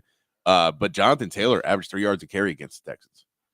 Yeah, it was the quarterback run game that hurt him. That was moving the ball on him because of Anthony Richardson. I think he had 56 yards rushing on 6 scrambles. So it was more. That's what it was. But you're right. They shut down traditional running game, which we talked about it. Hell, the last 2 games prior to this last season, they had allowed 170 rushing yards on average in those 2 games without Anthony Richardson largely and without Jonathan Taylor. So they did a good job on the running game. The deep passes is the only thing defensively that I would complain about as a Texans fan. Yep. Dude, they gave up 3 of them, 3 50-plus yard passes. Yeah. That was a 60-yarder Pierce that scored. That was the 54-yarder. And I think that was a 57. There was 2 big ones to Pierce and 1 to Doolin. Yeah. So it was a 54, a 57, and a 60. And first of all, Anthony Richardson, he some of them throws you ain't supposed to defend. You have to defend. I will say that. No, but I can also say he missed Eddie Mitchell twice. Eddie Mitchell was open. Eddie Mitchell had 2. The penalty. The one that had the penalty on the out and up was he missed him barely on that one. But he missed. But that was because the DB had a penalty. Yeah, but there was a couple. But there was a couple where he had Eddie Mitchell downfield and just missed him a couple times. And those are 2 more plays where you're like, look, you're not going to get lucky and they're going to miss him, and you're going to play some better quarterbacks that are just, and Nathan Richardson not a bad quarterback, but quarterbacks they're going to hit those passes. And he throws it. It's moonshots though. They're just they don't. You can't even see him on the screen. You just see him drop back down. He threw about 60. I believe it was 65 yards, almost 66 yards in the air. That one he threw to Pierce, it was almost 66 yards in the air. It was the 3rd longest pass since they've been tracking it in the next gen era. That dude has some freakish talents just overall. It's just, so that's how they stayed in the game pretty much. The Texans outplayed them. I thought they stayed in the game because of his legs and then his arm, those big plays. Yeah. You're never out. You cannot outrun his arm strength pretty much. So as a DB, when you're 40, 50 yards downfield, you're thinking, nah, we're good. And it's like, no, you're not. He might decide to chunk it up, and you gotta cover 60 to 70 yards downfield. Think about that. No, I mean, that's not usually you got to worry about that, but you got to worry about it with him. Yeah, I think, but that's if you want to look at the one piece too. There's aside from Derek Stingley, that secondary does not hold a ton of water on the deep plays. There was too many deep plays that were available for the Colts in that game. Agreed. You're right. They missed 2 or 3, and they hit 2 or 3. Yeah. And that's all you need. Really, that's what kept them in the game. I mean, much. Because that's like, okay, well, if they hit those 2, then they scored another 2 touchdowns. And wasn't there a block? Was that a block punt? Yeah, that was a block. That was a big one. They get a big stop. There was like a penalty, a sack, and a block punt. That was a big one. And that one turns around. So I guess you want to your complaints are if you're a Texans fan, secondary and the big plays you gave up, and you can't block punts. I mean, it's the NFL. You're professionals. You don't want to have, you don't want to have lapses. No, like and that was in that offensive line. Like they were really good run blocking. They didn't work necessarily well in protection all the time as a team. Like you just saw it seemed like they were missing protections and missing calls because they were just missing guys. And then you would watch, these are just schemed plays from the defense, but you'd have your right guard trying to guard 2 while 2 other guys are guarding nobody and not blocking anybody. And you just go, we got to check these protections before they down. So I don't know who's calling protections for the Texans, but he should watch the game film a lot. No, I don't. No, I'm with you because I think they'll face way better pass rushes than the Colts, and I think the Colts put a lot of pressure. So because run blocking is schemed and you know where you're supposed to go, pass blocking you're going to have to call those out on the field a lot of times and figure out where it is. They just didn't work well as a unit in the pass blocking. Like, you don't play a lot of games together, so that may take a little time if you guys are actually if they play as a unit this season. But that was one of it didn't look right. Yep, I agree with you. Yep, you're 100% right on that. And I think that could be because of the injuries they had. Remember last year they had the most injury riddled offensive line in the NFL. So like you said, could be a chemistry thing, but because of the schedule this year, you ain't got that much time to figure it out. No, hopefully this is when you go in and the fact that I was Googling who their offensive line coach was yesterday, not a that's not good. That's not like, good. Come on, man. You don't have them ready. They're not ready now. But they still found a way to win, though. Oh, no. And they found a way to win. And their run blocking was good. Yeah. So they did do something right. Don't want to get them all. But, the pass blocking, they just got to figure out the protections. Yeah. And they'll play a team, the Bears, who had to make a big comeback on their own. This last weekend to get the win. All right, we'll come back. We'll get into Rod's rant of the day. When we get into Rod's rant, we'll talk about Texas big win over Michigan. Hear from Steve Sarkisian, all of that and more when we return right here on the Rodcast featuring Patrick Davis. I'm Lifetime Longhorn Rod Babers coming back on the Horn.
All right, welcome back to the Rodcast. Let's get to some Texas football conversation. Started out the show talking a lot about that big win Texas had over Michigan. Let's hear from the head coach, Steve Sarkisian. I think the biggest factor for me in winning that game was the way Quinn handled pressure and Quinn elevating his game. I've been, asking Quinn to put the cape on, put the cape on to show him that you're Superman. Go and make those big plays in critical moments, make the wow plays in the Heisman moments that scouts realize you as a player that you have those qualities and traits they can't coach. Right, that they can't necessarily develop. You have that it quality. I think he showed a lot of that in the Michigan game. I saw him put the cape on. They put a lot of pressure on him with NFL players, and he responded masterfully in those moments. And that's why he's, I think, right now got the best odds to win the Heisman and has leapfrogged some guys there. And he'll continue to leapfrog if he has these types of performances on the big stage. Here's Sark talking about what he thought of Quinn's performance versus Michigan. No, I thought he played really efficiently. He got completions. I didn't feel like there was a throw that got forced today. We knew we wanted to take care of the ball. We knew that we just did not want to give these guys a short field, and we wanted to make them drive the length of the field. So his ability to take care of the ball, but yet make throws when they were available. And, we had the one touchdown call back to DeAndre Moore, which was, again, another him out of the pocket type play. But he got it to his checkdowns. He got the ball to our guys in space, which was something we want to do. And then when those throws were there down the field, he was able to make some of those plays as well. So all in all, I thought he was in really good command all day long. And, like I said, took his shots when they were there, but also took care of the ball extremely well. Yeah, just there was no panic. All those times where there was pressure on them, and I even saw that was, like I said, at Colorado State, I believe Pro Football Focus said he was pressured 3 times. I would say there was panic on like one of those because 2 of those were negative plays. He had an interception on one, he had a sack on the other play. And under pressure, that was always the big concern about Quinn, right? How does he respond to pressure? His pressure to sack rate in that game versus Colorado State ended up being a 33% pressure to sack rate. That's a really high number. Scouts don't like that number. They want it to be lower. His pressure to sack numbers on the season from last season were over 25%. And NFL scouts were a little concerned about that. In this game, 11 pressures, I believe Pro Football Focus had him calculated with, I believe, by Michigan. And I don't think he made a bad decision in any of those situations. In any of those instances, I think he made the right decision. There was no panic. There was only poise. And and really for him, I think he made some of his best plays actually when he was able to step up in the pocket under pressure, show that pocket presence, and deliver the football on time. It was, like I said, the Gunnar Helm touchdown was that there are a couple of other big plays. A play to Matthew Golden where he steps up in the pocket and delivers a strike. I think NFL scouts now pretty much have seen a lot of the questions they have about Quinn were answered in that game. Now he's got to do it consistently, but I believe a lot of things that they were concerned about and whether he was going to be coachable at the next level, he answered those. But here is Stark talking about Quinn's big game composure, because that was a big game and he seemed to be cool, calm, and collected. Same thing when he played Alabama in Tuscaloosa, and that was another big game. In Texas OU games, he's been sometimes at the best version of himself in those moments. Here is Stark talking about the big game composure of Quinn Ewers. Yes. No, I think there's something about Quinn and his demeanor. He's a very calm guy, and he's really collected. He never rides the emotional roller coaster. You'll see glimpses of him celebrating a touchdown, but he's never over the top exuberant. And when things aren't going great, you never see his dauber just go down. He stays pretty even keel. And I think that demeanor helps him in these environments because he just doesn't get affected by crowd noise or emotions of a game. He stays really clear-minded and focused on what he needs to do. And I think there's some learning lessons in there too. You got to remember, he didn't have a great game his first year with us at Oklahoma State. And so we had to grow through some of that with him. But man, it's paying off. We can go into some of these tough environments knowing our quarterback's going to be really under control. Yeah, he really is. I mean, this comes from John Bianco. Quinn Ewers has won 8 straight true road games. 8 straight true road games dating back to 2022, and he's thrown 15 touchdown passes with just 1 interception in those games. 3 of the 8 wins have come against top 15 ranked opponents. At top 15 ranked opponents stadiums, excuse me, and in those games he has completed 63% of his passes, 8 touchdowns, 0 interceptions. He does play well in big games. He's also now kind of embraced being the leader of this team and taking ownership of this team. And I said it after CJ Baxter's injury and injuries at running back. Give the offense to Quinn. It's his offense. Give it to him. All right, lead with the pass. The run game's going to complement the pass. Third-year starting quarterback. It should be Quinn's offense. I believe that's where Sark went, right? 60% passing rate in the first half. Leaned on Quinn. First 5 plays, I believe, were all pass plays. That was a game plan built around Quinn. So here's Sark talking about Quinn's, overall demeanor, but also his now leadership demeanor with the team. You guys have heard me say this before, but the quarterback is the most important position in sports because, yes, I think it's physically the most challenging, right? What is asked of a quarterback to do every play. But I also think it's the most important position in sports because a quarterback instills confidence and belief into a team, into an organization. And it doesn't matter if it's at the NFL level, college level, or Little League football. You always feel great when you've got a really good quarterback that when he trots out of the tunnel, a lot of people in the organization will say to themselves, we got a chance today because number 3 is playing. And he's playing good. Now we know we got a real chance. And so, but that's at any level. And you guys have covered the sport long enough to know it's like when you've got a quarterback that everybody can believe in, that just fuels confidence and belief that, hey, let's go do our part because the guy that's holding the ball every play is going to he's on point tonight. Yeah. And I mean, he was on point. There's no doubt about that with Quinn, man. He was on point in every way. Like I said, I don't know if he made, I'm trying to think of the worst play. That was a miscommunication by him and Isaiah Bond. He threw on the sideline. That was a little close. The DB almost made a play on it. And then that was I think he threw to Trey Weissner. And Trey Weissner had no separation, and him and the DB got to the football at the very same time. So that could have been iffy. Those were probably the 2 worst plays he made. And like I said, that was more miscommunication than anything. But that's the only thing I can think of. Every other play, he made the right decision and the best decision for that particular circumstance he was in. It was a magnificent performance by Quinn. Really was. I haven't seen him play better. I don't know if I've seen him play better in that situation. Somebody say, oh, what about Alabama?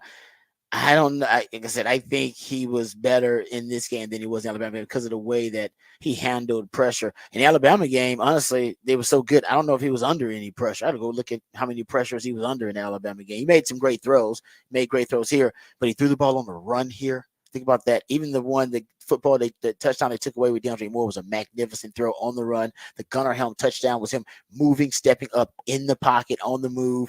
There was a 21-yarder to Matthew Golden where he stepped up in the pocket and made a beautiful off-platform throw. The touchdown to Golden. Oh, on the move, throws it where the only spot anybody could get it. Like I said, I think he actually unveiled a new part of his game. Navigating in the pocket, feeling pressure, not looking at the pressure, feeling it so he can keep his eyes downfield and then make throws downfield. That's something new. Last week we saw him manipulating defenders with his eyes and with his feet, with the no-look pass, and there was some other. We're starting to see him now unveil new elements of his development as a quarterback in the 3rd year, game by game. We're seeing more of it. All right. There you go. That's a little bit of Sark talking about his quarterback, Quinn Ewers. On the other side, in the 8 o'clock, we'll dive deep into the Texas Michigan matchup. We'll talk about all the different elements, offense, defense. We'll jump into it. But on the other side, we'll come back here next segment and we'll discuss some factoids from the weekend and what the facts, what the stats right here on the Rodcast. Featuring Patrick Davis. I'm Lifetime Longhorn Rod Davis coming back on the horn.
All right, welcome back to the Rodcast. Time for What the Facts, What the Stats. How about this one?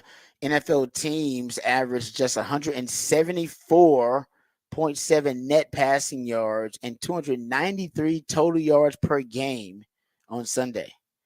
Both of those are the lowest on any NFL Sunday in the regular season in the last 20 years.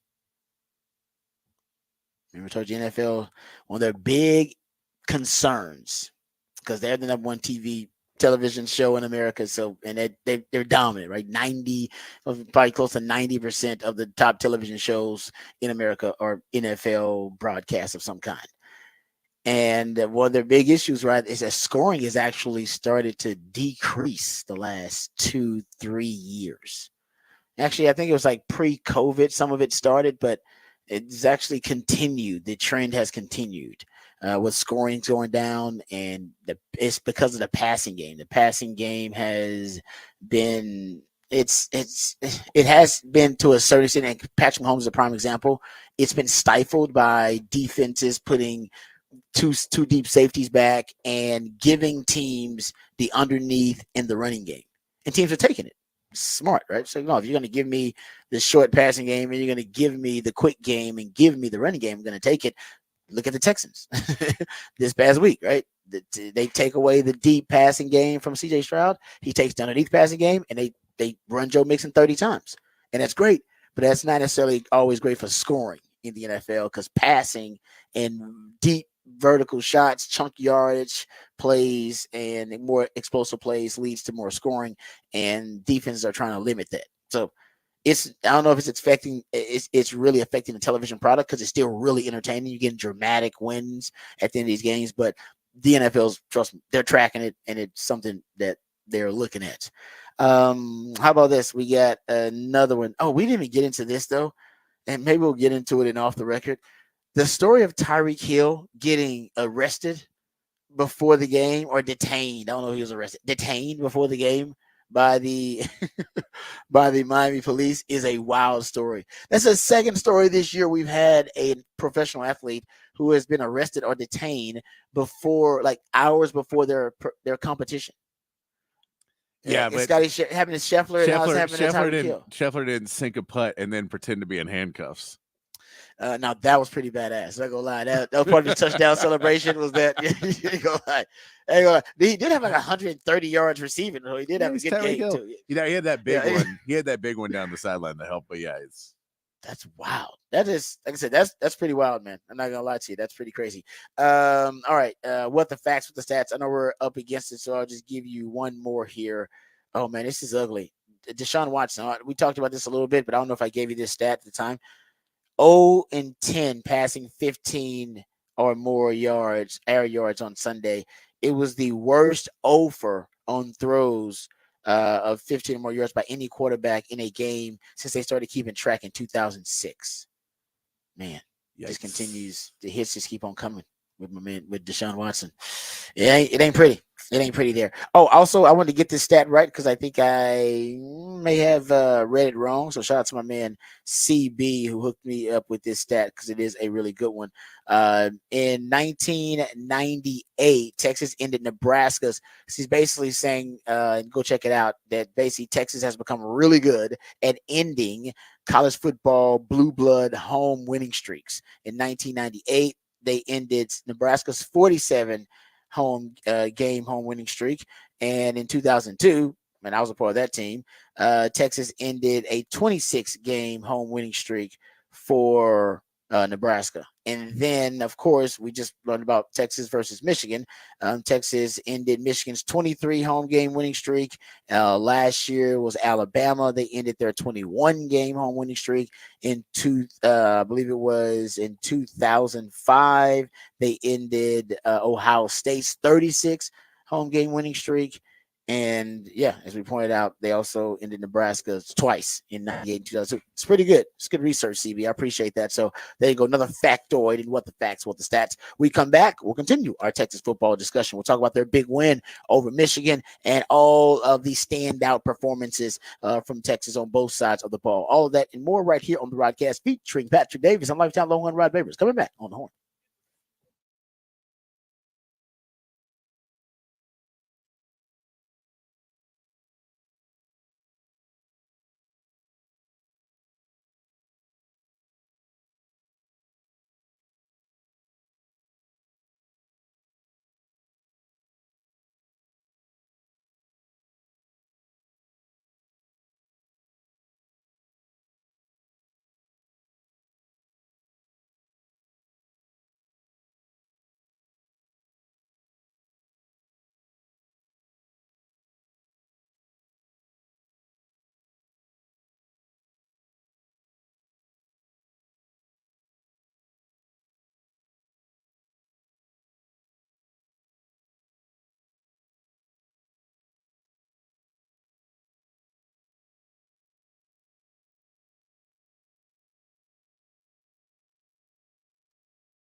All right, welcome back to the Rodcast. It is a Smooth Soul Monday. Oh man, that's a little hype for a Smooth Soul Monday. Maybe that's what Quinn Hughes is playing this morning. Paid the cost to be the boss. So what's funny is I was picking this music, and I normally pick like music before, so I'm not doing it in the morning. I was doing it while I was walking my dog last week, and I noticed I was kind of going through it, and I was picking some of the music, and I was like, "There's too many of these songs are like sad. Like I don't want to play sad music. We're gonna beat Michigan."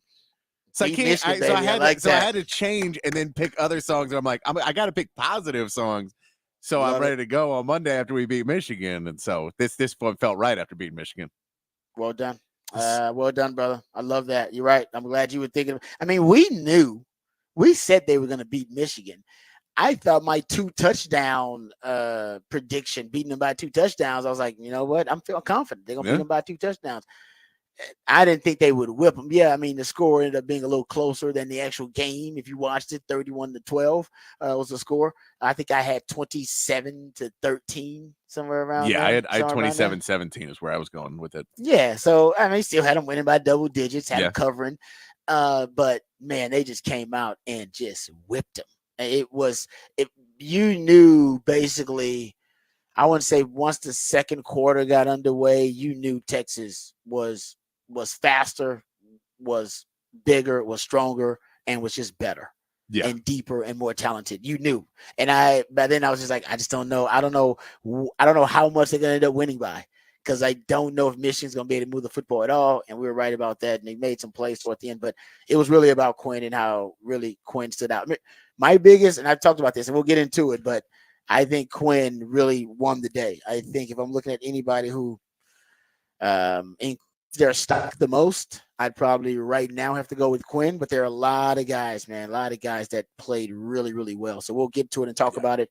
We'll also next segment go behind the burners code and talk about it even more. Yeah, I can say the one where I was like, oh, this offense has nothing was when they ran a flea flicker and got 22 yards.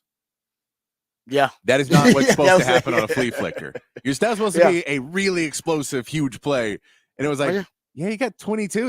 That's all right. But that's what they got, and they need it. If you're pulling that out of the bag to get 22, then that means all your plays are 40 yards short they're supposed to be. Yeah. And I told you guys you would get. I said, you're going to get it early. I told you, you're going to get a flea flicker early from them. You're going to get some trickery. That was the best they had. And I'm with you. I was like, that's all they got. I was hoping, if I'm with them, I was like, man, I was hoping like Texas would just keep them from scoring on the flea flicker. They'd be trying to score, get a big play, score a touchdown. No, they just wanted to move the ball downfield. It's like, no, we're just trying to get a first down without flea flicker. It's like most people are trying to score off of flea flicker. No, we're just trying to get a first down. I was like, that was that moment of like, oh man, they're digging deep for first downs. Yeah, but that's what I said. Based on what I saw, I said they got to use a flea flicker early on just to move the football with a vertical pass, because I don't think they're going to be able to do it with a traditional passing game. Turns out they're right about that, because even the plays that Davis Warren made late, they were like off schedule when he was running around, looking for somewhere to get rid of the football. And God bless him, I'll give him credit. He actually made some plays. Davis Warren did, but I mean, by then it was a little too late. It was way too late. The game was way out of hand, and it took them so long to score. Your lead would be in jeopardy if a team could score quickly. It was going to take Michigan 5, 6, 7 minutes to score. Yeah, because once Texas played, just keep them in front of you. Just keep them in front of you. Just don't let them run clock. We just want to run clock now. We don't want to. They couldn't run. Did they even? Well, how many passes did they throw deep vertical that actually? I don't want to say they threw that one. That they missed on, that Davis Warren missed on, that guy actually was open, but everything else was contested. I mean, it was just them, making some crazy wild play toward the end. But we'll get into it. We'll talk about it in all the detail, but we'll start off with the offense, and then we'll work our way to defense, and going behind the burn orange curtain next segment, we'll dive deeper into it. But first, let's get updated. Let's get educated. Let's get informed with all the big stories of the day with Patrick Davis and the Horn Headlines. Then we'll come back and we'll talk Texas football. But first, Patrick Davis and the Horn Headlines. All right, your Horn headlines brought to you by Top Gun Rentals and Lawn Equipment. In the MLB, the Astros won their series with the Diamondbacks over the weekend, 2-1, with Kyle Tucker making his return from injury, batting as a DH in 2 of the games, and getting his first hit in RBI since he broke his shin in early June. Framber Valdez and Yusei Kikuchi both picked up wins. However, Justin Verlander struggled again, allowing 8 runs in just 3 innings on Sunday. The Astros now get the day off before facing the A's starting Tuesday. The Rangers kept their hot streak going as they won their series with the Angels 3-1, as Andrew Heaney got his first win since late July on Sunday. The Rangers will move on to get to a short series with the Diamondbacks on Tuesday, now sitting only 4 games below 500 with 18 games left in the regular season. In the NFL, Week 1 kicked off with the Houston Texans getting a 29-27 win over the Colts, with Joe Mixon providing the running spark to control the clock with 159 yards and a touchdown in the game. The Cowboys easily handled their matchup with the Browns, 33-17, after making Dak Prescott the highest paid player in NFL history with a 4-year, $240 million contract that morning. DeMarvion Overshawn also had a solid game, leading the Cowboys in tackles and picking up a late sack. And in college football, Texas moves up to number 2 in the AP poll after a dominant 31-12 win over Michigan, who drops to 17. Tennessee jumped up 7 spots to number 7 after a 51-10 drubbing of NC State. And Notre Dame dropped all the way to number 18 after a 16-14 loss to Northern Illinois. And that is your Horn headlines.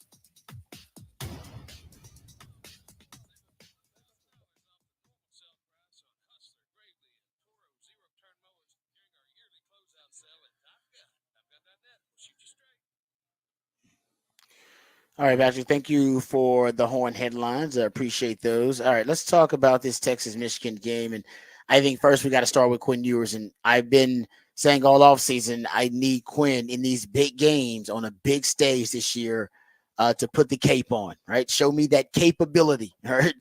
Be Superman in those big moments and make those wild plays. And the NFL scouts who are watching you play on those big stage in those critical moments, they will consider you to be the top quarterback on the board. They will essentially evaluate you as a potentially QB1, like 1 of 1, number 1 drafted overall.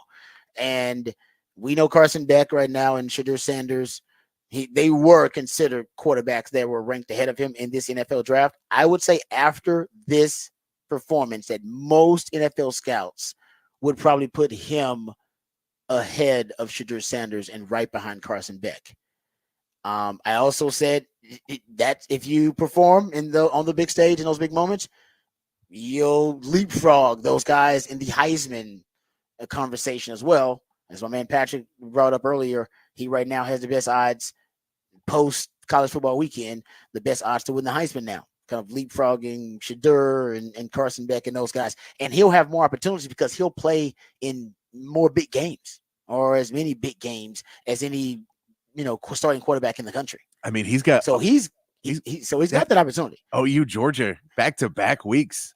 Yeah, so he's got a chance to actually go head-to-head against Carson Beck and prove that he's better than Carson Beck too. So I told you guys, if he plays it right, he can not only be QB1, but he's got a chance to not only be a Heisman finalist, but a chance to win the damn thing.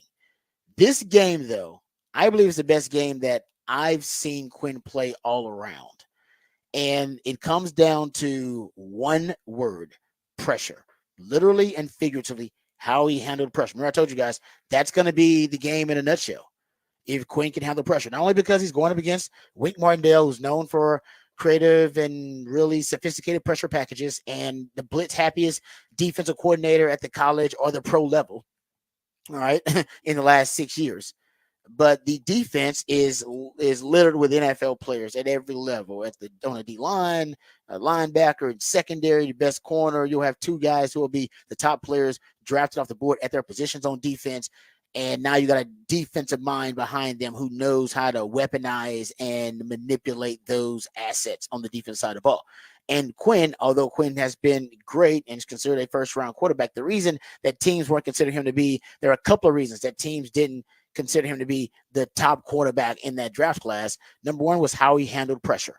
And I gave you these stats. In 2023, 25% pressure to sack percentage based off Sports Info Solutions. Pro Football Focus had him as a 24% pressure to sack percentage.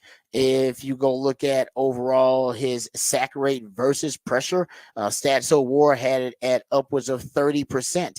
In the Colorado State game, he was only pressured 3 times by Pro Football Focus metrics, and one of those plays ended up being an interception. Another one of those pressures ended up being a sack. So 2 out of 3 ended up being negative plays for Texas.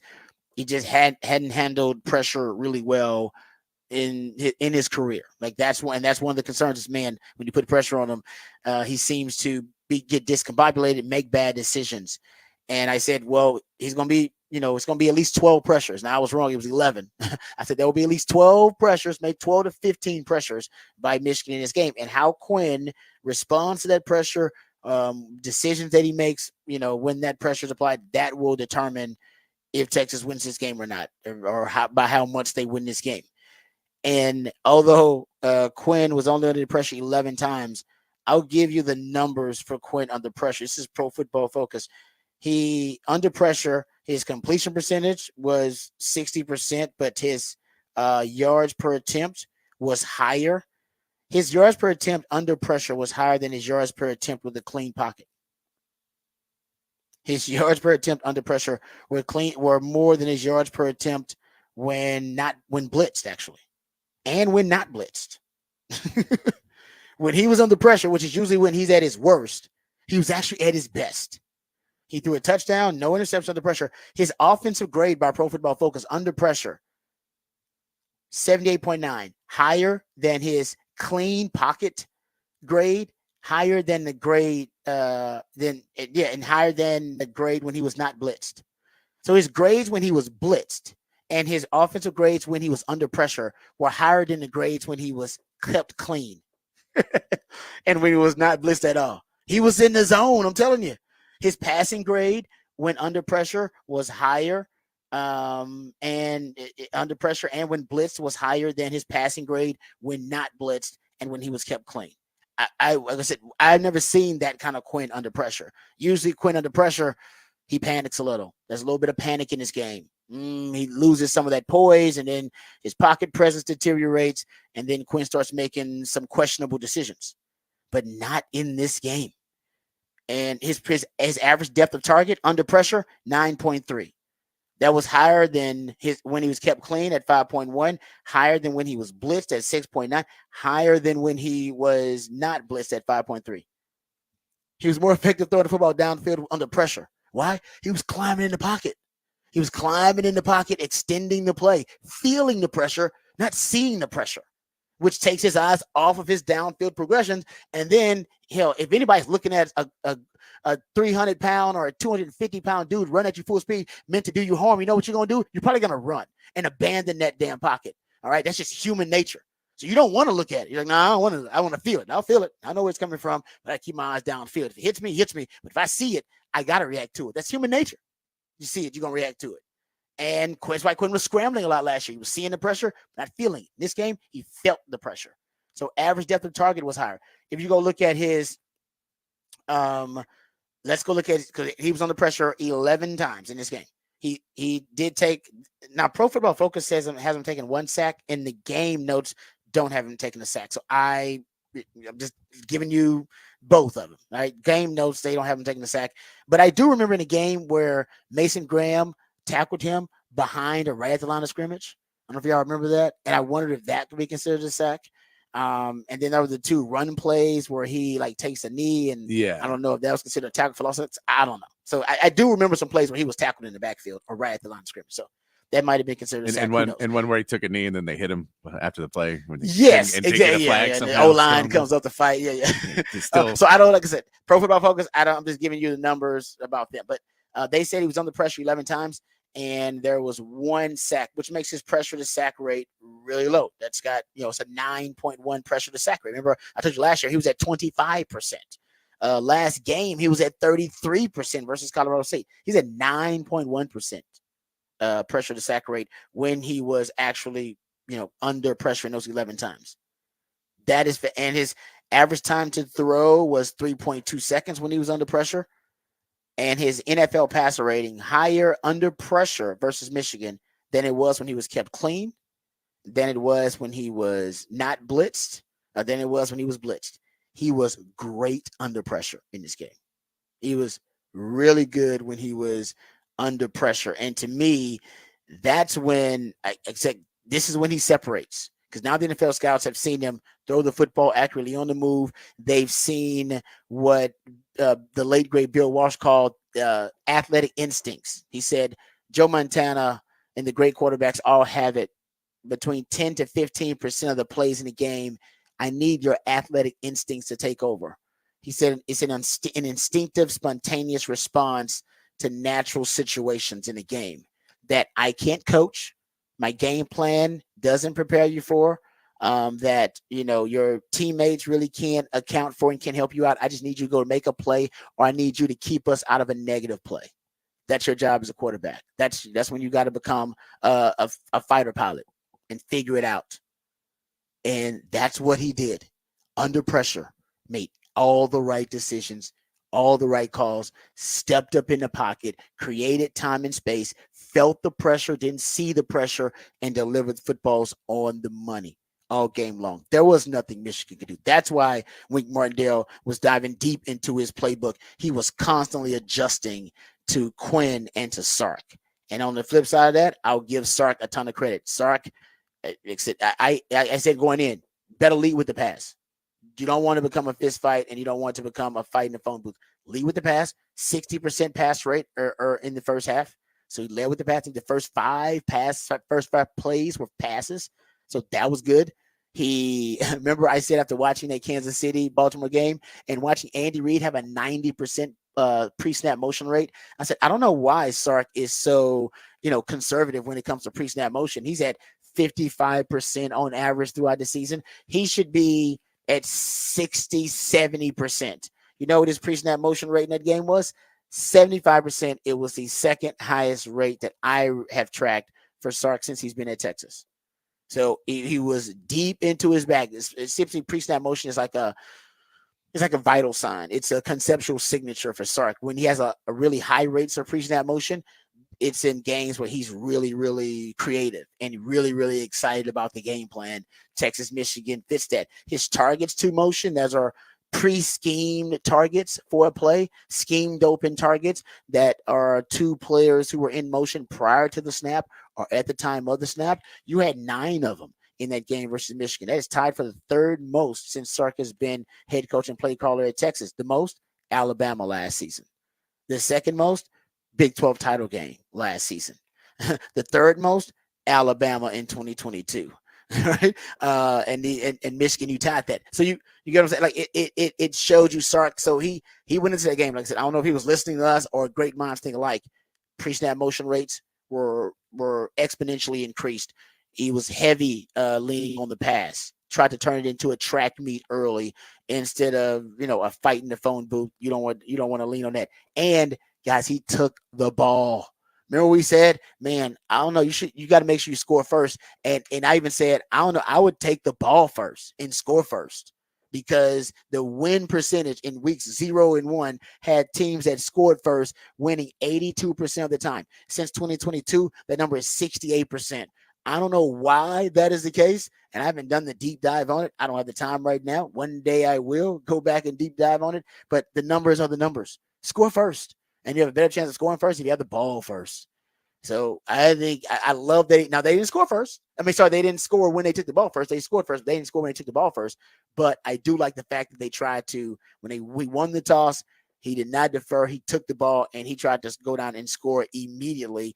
And they didn't do it on the first drive. They ended up scoring first. And I think the result is the result. But I love Sark's mentality going into that game. Everything that I thought that he should emphasize and prioritize, he did. He gave that offense to Quinn. And I've been saying this since C.J. Baxter's injury. Give the offense to Quinn. It's his offense. And empower him to put the cape on, to show you capability in big moments and critical moments that he can put that cape on and be the Superman that you need in that moment. He did it in the Michigan game. I think he can do it now in the Georgia game, in the Oklahoma game, which we've seen already, in the A&M game, though, in those big moments. So that's what I took from it. That was a maturation I saw, Patrick, from Quinn. in that game that I haven't seen so far this year. Yeah. Sorry, in his career, I should say that. It's interesting because it feels like when he gets in those moments, when he has the respect for the other station or for the other team, he doesn't force it as much.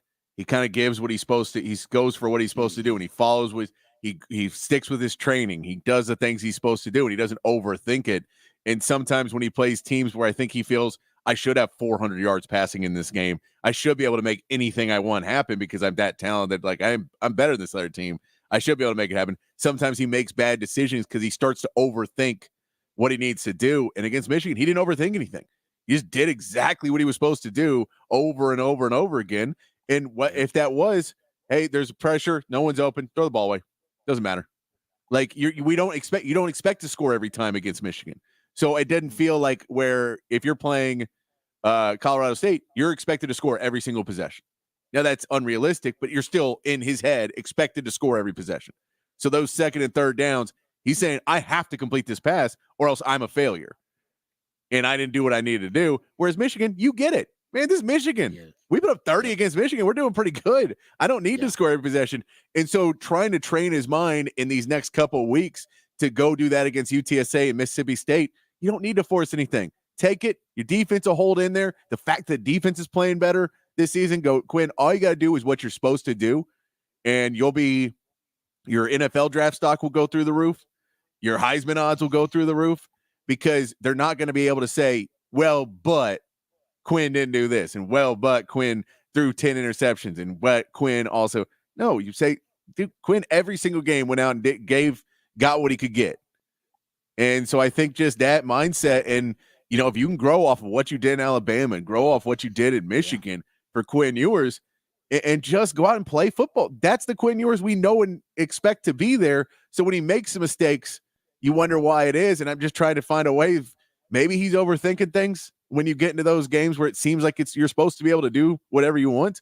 But against Michigan, you're playing against a better defense. We get that secondary did shut down a lot of the wide receivers. There wasn't as many targets that he was able to have. He wasn't able to get the ball and spread it around like he was against Colorado State because his guys were not getting the separation. They weren't getting his open. He found Bond when he was getting open. He found Golden when he was getting open. But other than that, guys weren't getting the separation. That's fine.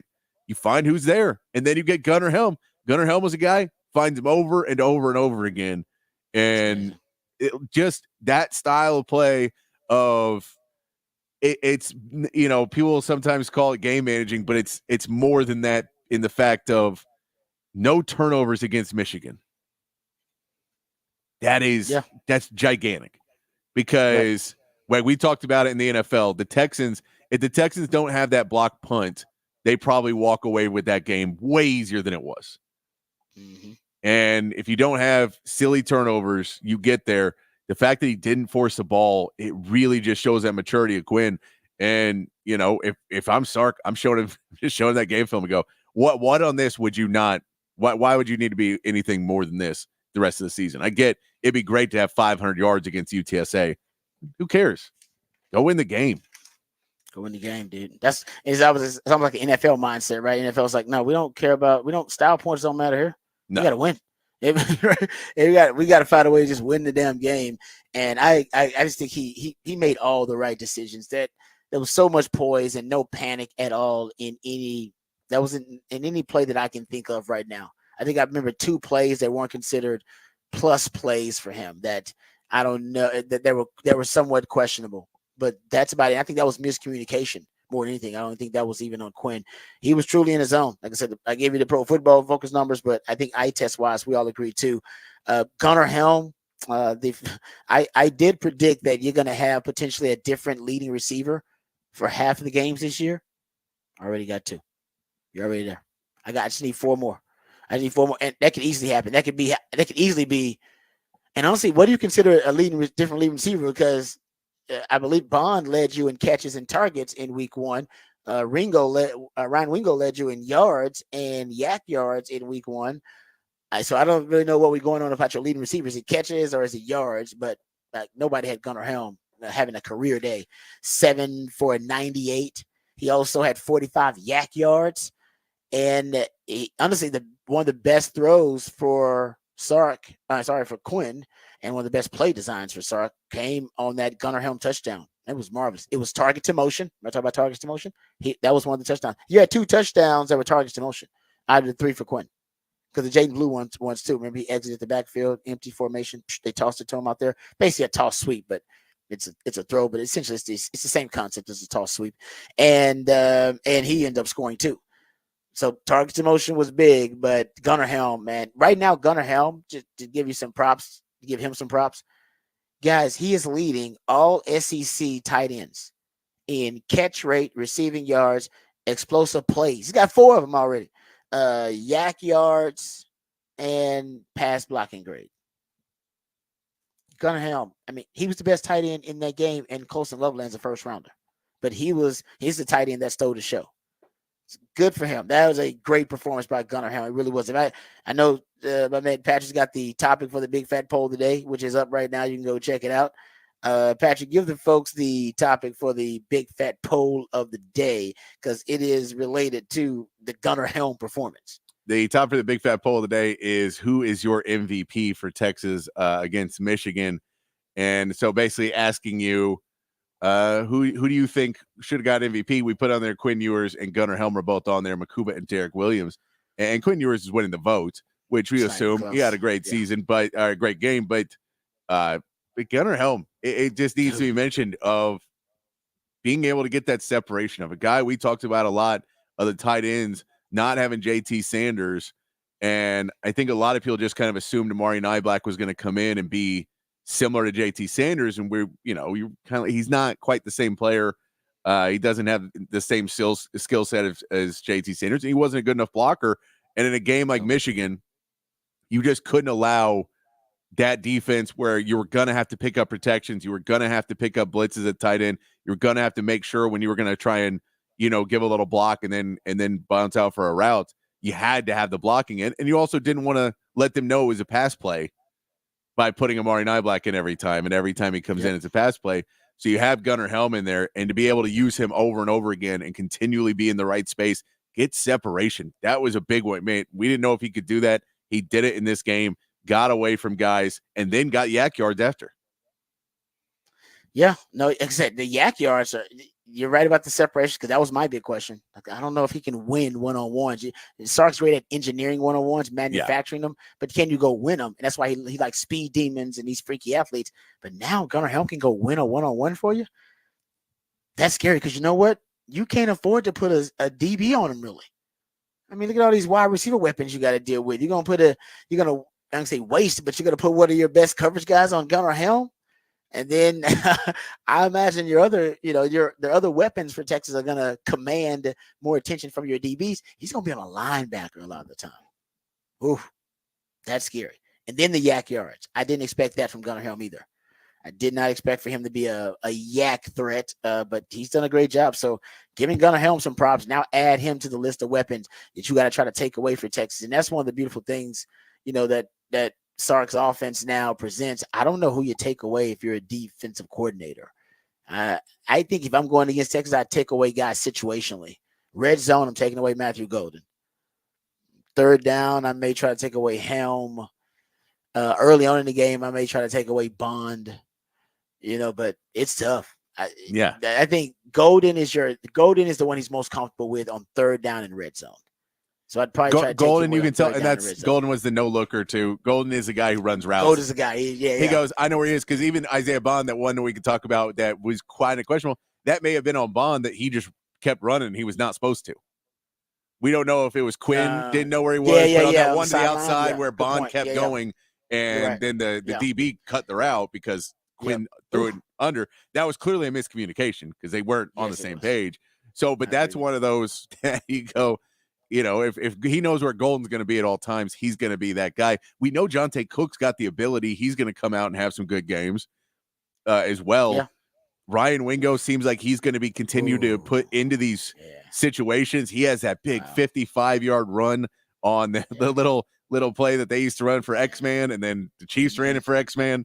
And so, and then they ran it for Wingo, and he gets 55 yards in that, it's a whole different game because Xavier Worthy was just about speed, but now you have a big guy out there doing it and can kind of get after there and get some more some yards after contact and keep pushing the ball downfield.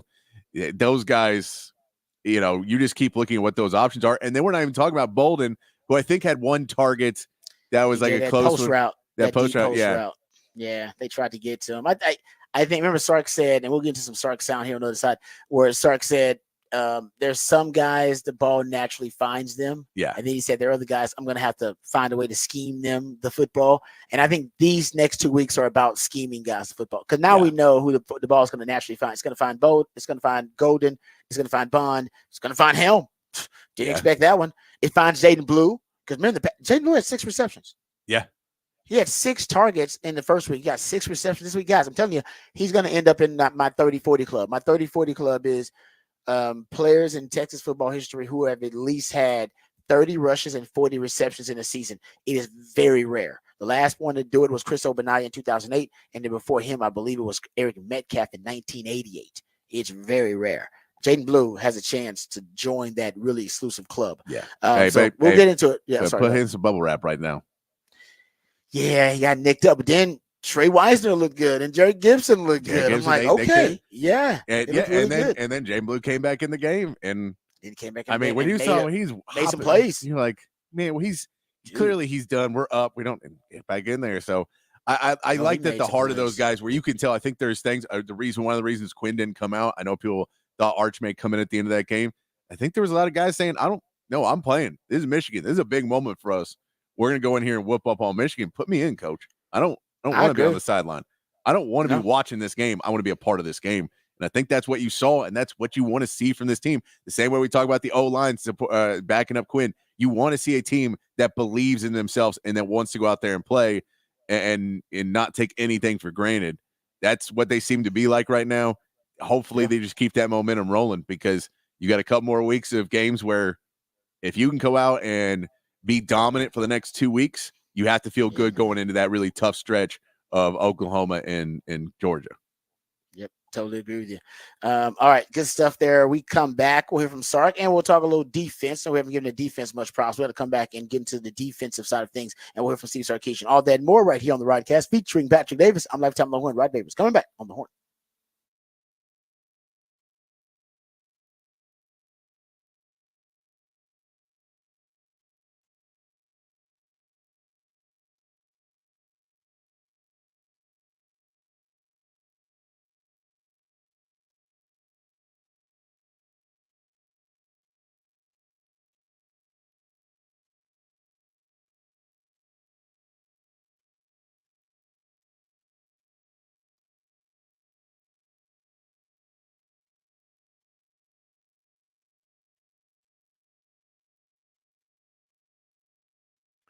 Hey, what's up, folks? Lifetime Longhorn Rod Babers here. Let me tell you about Greg Eckert and his wonderful team. I owe them a huge debt of gratitude because I initially went there for a routine cleaning and checkup, and they're so thorough in their checkups that they actually found that my wisdom teeth were growing in sideways. Just I won the bad lottery at the age of 40 plus, wisdom teeth growing in sideways, but that was okay because I was in good hands. Thank God I was with Dr. Eckert and his team because they acted quickly. They wanted to make sure I got the procedure done as fast as possible because they felt I was on the verge of it being a disastrous situation for me. So we got everything scheduled. They made sure I was comfortable and educated about the process, got everything done. As you guys know, I didn't miss much time. I was back at work within a couple of days, actually, after having the procedure done. Actually, I went to the Super Bowl within like a week and a half of having the procedure done. I was doing so good. So thanks to Dr. Eckert and his team, my health and my dental health and dental hygiene have never been better, thanks to Dr. Eckert and his wonderful group. And doesn't matter. Hopefully for you, it's not as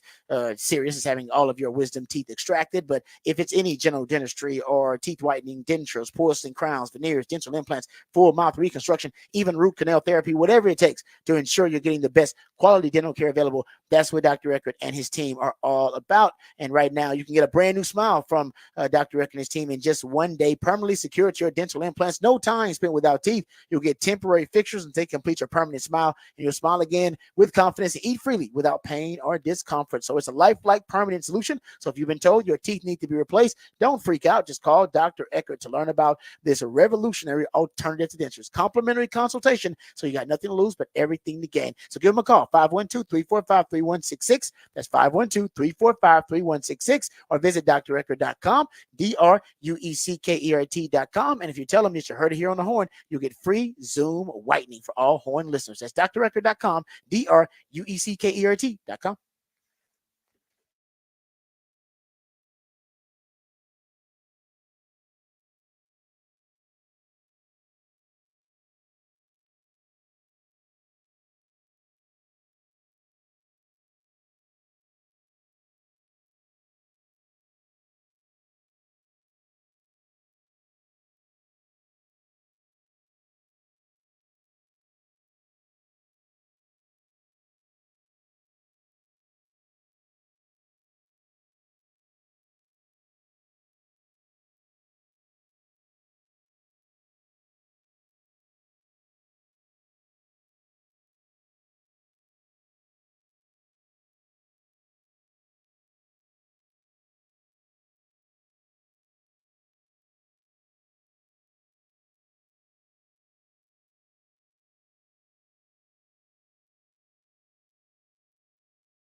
All right, welcome back to the Rodcast. We've been talking a lot about the offense, so let's give the defense a little props here. Let's talk about the defense because they also had a really impressive performance versus Colorado State and versus Michigan. And Sark was asked about the defense and their performance on third downs, money downs, I believe. They held Michigan to 5 of 15 on money downs, third and fourth down. I believe they were like 3 of 12 on third down alone. Texas was really, really good on those downs. A lot of them were third and longs, potentially had them in a situation where you knew Michigan had to throw the football, which is outside their comfort zone. Here's Sark talking about how Texas really defensively controlled the flow of the game by winning on third down. Well, I think that's a mentality, right? There's a level of physicality, and Michigan's a very good running football team. They believe in running the football. They're physical. And so when you're able to get those stops, I think it's more of a mentality thing that, hey, we can stand in here, we can go toe to toe, we can play our brand of football, and that's going to be good enough today. Yeah, I mean, and they were versatile on those third downs, man. That's one thing Texas did really well. They were matchup based, depending on the personnel grouping. The versatility from Texas defensively is really going to be an asset this year. We saw them versus Colorado State be able to take away a team's identity 2 weeks in a row. With Colorado State, it was the air raid. They took away their passing game. They had more rushing yards than passing yards, 74 passing yards. Then against Michigan, you got a power running team. They're able to take away the power running team from Michigan. They average less than or fewer than 4 yards per rush. So I think that's going to be the unique element or quality of this creative collaboration of PK and Johnny Nansen, is that the defense is so versatile that they can be malleable and have this chameleon-like quality where week to week they can shift and change depending on what they want to take away and depending on what your identity is. Last year they could do that. They had a dominant rush defense last year, and that's all they could take away. Now they were elite at taking it away, but they couldn't take away your passing game.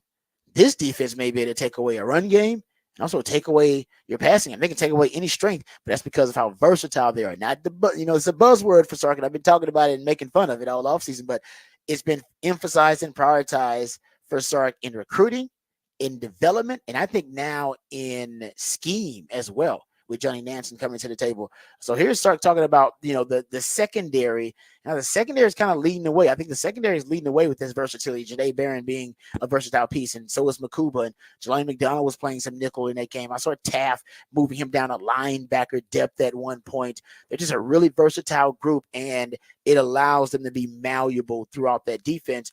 And they're tough also. I mean, Sark talks about how they set the tone with those safeties, feeling the alley, running the alley, and really, making their presence be felt in the run game too. Here's Sark giving some props to the secondary. Yeah, I thought defensively there was a level of physicality that we played with today. And a lot of that, a lot of times we think of that starting up at the line of scrimmage, and that's true. But I think our safeties are tackling really well right now. And that comes with confidence and belief. And it's not one guy. I mean, you saw Taft today tackle, you saw Makuba, you saw Jelani, you saw Derek Williams. Those guys are tackling well. They're communicating well. And then what I like about our back end is it's really versatile. A lot of guys can do different things. And it starts with Jade just because of his versatility. But all those safeties can cover. I mean, we actually played Jelani some at nickel today as well. So we did some different things because of the versatility that those guys provide in the back end.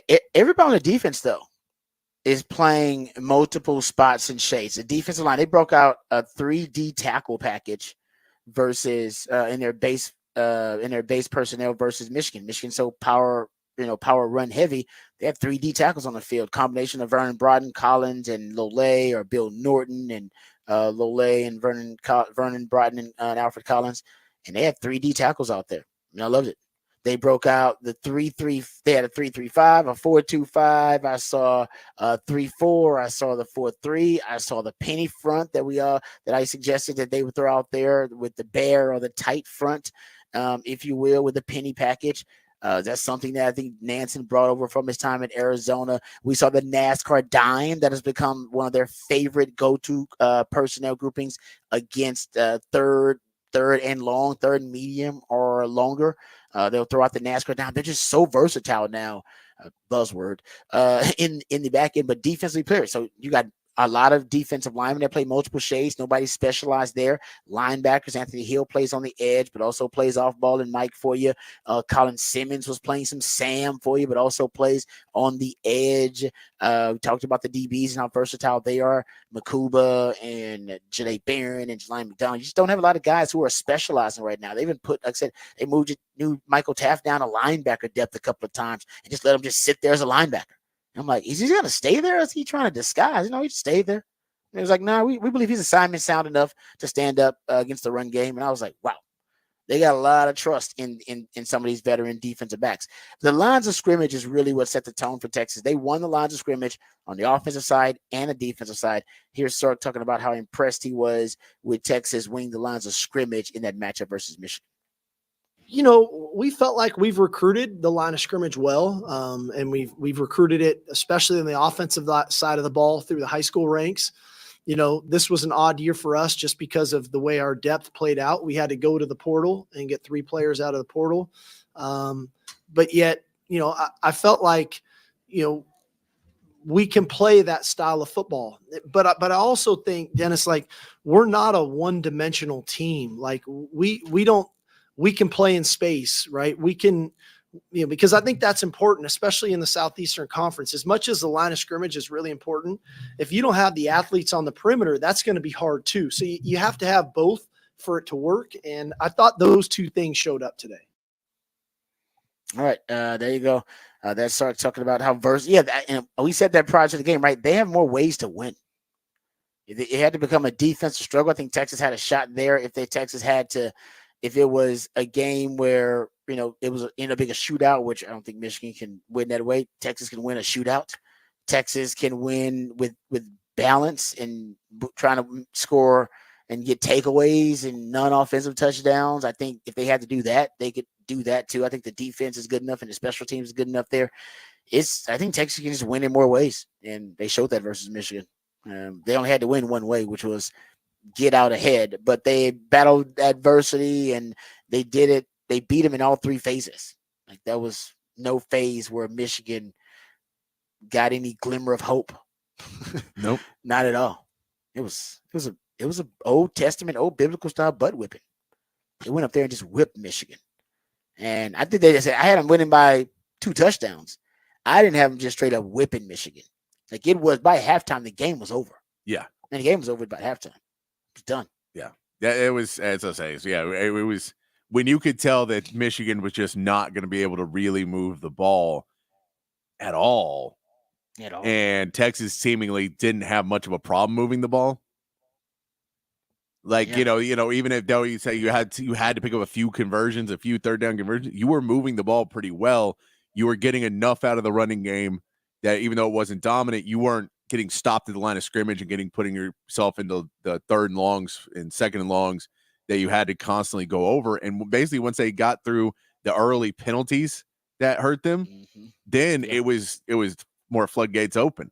And, in the second half, I think they played it a little bit safer and closer to the vest just to not have any mistakes, just to not let Michigan try and swing it back. Say, it's fine. We're playing well enough that we don't, as long as we just don't let a big play happen. But Texas is actually tackling well enough this year that you can keep guys in front of you. And that's true. And I mean, that's in years past. Sometimes you say, we'll keep in front of you, and then they break away and you miss a tackle, and all of a sudden it's a 70-yard play because you thought you were trying to be safe. They're tackling well enough right now that you're able to play a little bit safer. So a lot of those pieces come together to have a really more aggressive first half and then a second half of we've got the win. We're winning. Don't let Michigan get back into a position where they have a chance to win. And that's what they did. Yeah. No, you're right about that. I mean, they really did kind of suffocate him. And I don't remember many missed tackles at all. I got to go. I'm sure there were a couple where it was like wrap-ups, but even the missed tackles were enough that you slowed them down enough to let everybody else get over there. So even though you may have didn't get the full wrap-up and bring them down, damage. The damage like 2 more yards, not 15. Yeah, exactly. No, that's a good point. All right, we come back. We'll get into we'll get into off the record a little bit. There are 2 stories. I don't know if Drake's going to watch the Super Bowl. That's number 1. And then we'll also get into some of the other wacky stories from the NFL weekend, including Tyreek Hill being detained before the game. It's wild. All that and more right here on the Rodcast, featuring Patrick Davis on Lifetime Longhorn. Rod Babers coming back on the Horn.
All right, welcome back to the Rodcast. Time to get into a little off the record here.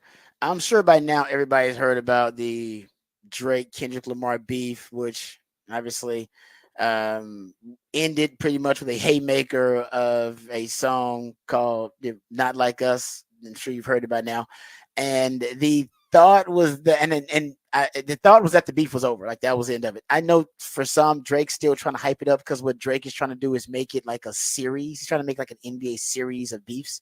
He's been hinting that there needs to be basically game 2 or game 3, like a sequel to this beef. He's trying to make, and it was like that's not how rap beefs work, Drake. There aren't sequels. You have one rap beef, and either you win it or you lose it. And he's lost 2 in a row now. He lost one with Pusha T, and he lost one with obviously with Kendrick Lamar. So I think he's feeling a certain kind of way. Right? Drake's still awesome. I think Drake's great, but I'm just saying he lost the beef, and I think he's feeling a certain kind of way about it. Now, for those who don't know the background of this beef, I'll spare you that. But one of the songs that started was a collaboration between Drake and J. Cole. And one of the lyrics in the song was that their collaboration is big as the Super Bowl, that we're as big as the Super Bowl. And it was actually one of the songs that started the beef with Kendrick Lamar. This is when J. Cole backed out. He was like, oh, no, man, sorry, I didn't mean to start a beef. And then Drake takes it on, and him and Kendrick go at it. So now a lot of people believe that once again there's a checkmate move by Kendrick Lamar in this ongoing beef, which Drake wants it to be a sequel to the beef. That not only Kendrick Lamar get a checkmate by actually becoming the halftime performer for the actual Super Bowl, which is something that Drake was hinting and saying that he was as big as, but also in this announcement for the Super Bowl, I think he takes a shot at Drake, who wants to turn this rap beef into a championship series of some sorts. Here's Kendrick Lamar. There you go. Give me one more. Ah. Come on. 2 more. Just like that. You ready? Exactly. What the deal, everybody? My name Kendrick Lamar, and I'll be performing at Super Bowl 59. Will you be pulling up? I hope so. You know it's only one opportunity to win a championship. No round twos. Let's get it. Boom! I won't want you to miss it. Meet me in New Orleans, February 9th, 2025. Wear your best dress, too, even if you're watching from home. Let's go. Yay! That's what I'm talking about, man.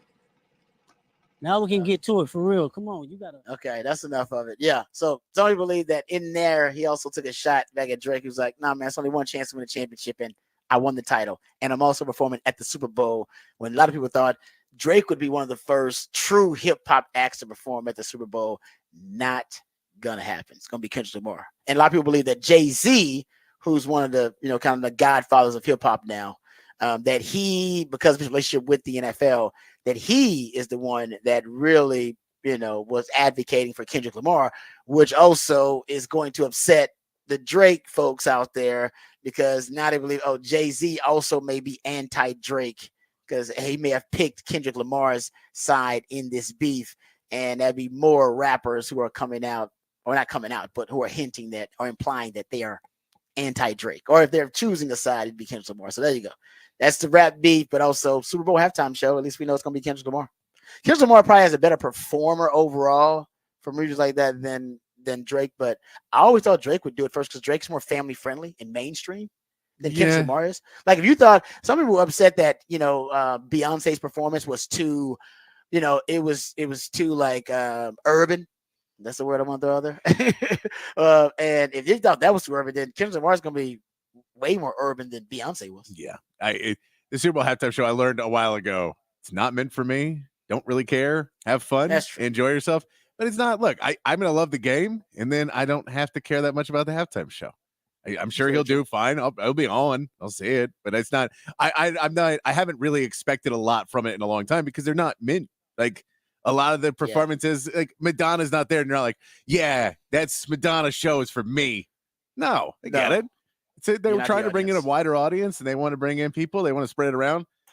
So it'll be interesting. The only problem I have is that I have enough friends that are going to try to pretend that they're still cool and hip and for it, and I mean, we're too old for that now. Just sit down and turn it on. It's okay. You don't got to sing all the lyrics. You good? You ain't got to sing off. It's okay if you don't know most of the songs that he's singing. That's just fine. As long as you know a couple, you're okay. All right, there you go. So that's the Super Bowl halftime show will be Kendrick Lamar. I don't know if Drake's gonna watch.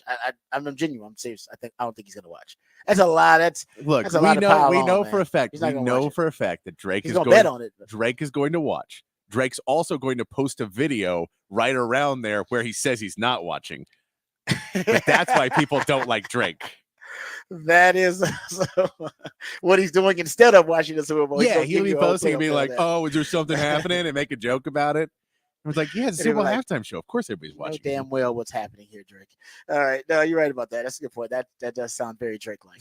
All right. Let's come back and we'll get into the 9 o'clock. We got a Rangers report in the 9 o'clock. We also got Rod's rant. That'll be Texas football related. We'll hear from Steve Sarkisian, talk more about their big win versus Michigan, and talk about the Cowboys and the Texans, both starting off the NFL season with a win. All of that and more right here on the Rodcast featuring Patrick Davis. I'm Lifetime Longhorn. Rod Babers coming back on the Horn.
Welcome back to the Rodcast. It is a Smooth Soul Monday edition of the Rodcast. That's when my man Patrick plays jams intended to soothe the sometimes tortured soul of you sports fans out there whose team might have had a bad weekend, but also to make the transition a lot smoother from the fun-filled, relaxing, stress-free weekend to the very hectic and stressful work week. He wants to try to ease you into that trauma, if you will, so that you don't have a case of the Mondays. That's what the purpose is of a Smooth Soul Mondays. We appreciate Patrick there. We also appreciate Patrick coming up with the topic for the big fat poll of the day, which is already posted there on the X account. You can go check it out at the Horn ATX. Patrick, what is the topic for the big fat poll of the day? Big fat poll of the day today. Who was the MVP for Texas against Michigan? Quinn Ewers running away with it with close to 70% of the vote. Gunnar Helm coming in with 18%, 19%, and 12% for Andrew Makuba. I thought Gunnar Helm would do a little bit better in this. I thought he had a heck of a game. Thought he had an amazing game. I really did. Like I think you could make the argument that he is the MVP, but I get it. Quarterbacks won't always win that. But the fact that it was such an unexpected performance. Yeah. Like if you know, I mean, I don't think anybody saw the Gunnar Helm career high in receptions and yards all coming in the Michigan game. Oh man, he was just so clutch. Just sticking it to Michigan. Not only are we're gonna have better lines of scrimmage play. We're gonna whoop you. And then the one thing you got on a bright spot on offense, we're gonna make our tight end better than your tight end. Yeah, we're gonna eclipse that. Our guy's better than your guy, or just as good. I mean, it's like I did not see that coming. So to me, like I said, I expect that out of Quentin. Yeah. He was the highest rated recruit in the history of modern recruiting. I mean, he had a perfect recruiting rating. Should I expect greatness from Quinn? Yeah. Like I expected him to rise, to put the cape on and rise to being in the conversation to be drafted 1-1 overall. You know, so to me, his performance is less shocking and almost to me, it's almost a little bit less thrilling because it's like, no, I expect you to. You don't get credit for stuff you're supposed to do. You're Quinn freaking Ewers. That's why you're the quarterback at Texas. You're supposed to be in Heisman conversations, in first round conversations. So it's unfair to Quinn. But the expectations I have from him are so high that to me, you know, for him having that performance, like I said, that was part of my winning formula that I already baked that in when I had Texas winning. That's why I had Texas winning by 2 touchdowns. I was like, he's going to go on there and have a great game. And he's going to, like I said, leapfrog some people in the Heisman conversation, leapfrog some people in the draft evaluations, which both have happened. I did not in my week-long prep and breakdown. And, you know, guys, I try to be as thorough as anybody. I did not have Gunnar Helm going off like that. I don't even think, didn't have it on the bingo card at all. So to me, he's kind of the MVP because that's where it went from. My prediction was 27-13 and, you know, maybe it being a little bit closer.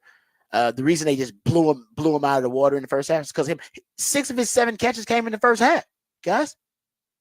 Him and Quinn pretty much were the offense in the first half, and that's when they blew the game wide open. By the time the second half came along, we all knew it. Michigan knew too, by the way, the way they lined up, and they didn't have any. They weren't going up tempo. They weren't hurrying up. They were like, nah, let's just line up, guys, and do what we do. Because you can break tendency, but you can't break identity. They're like, we ain't got no shot. We can try to go up tempo here, but we're just gonna be throwing picks and may throw pick sixes and make it worse. And they did. There were a couple.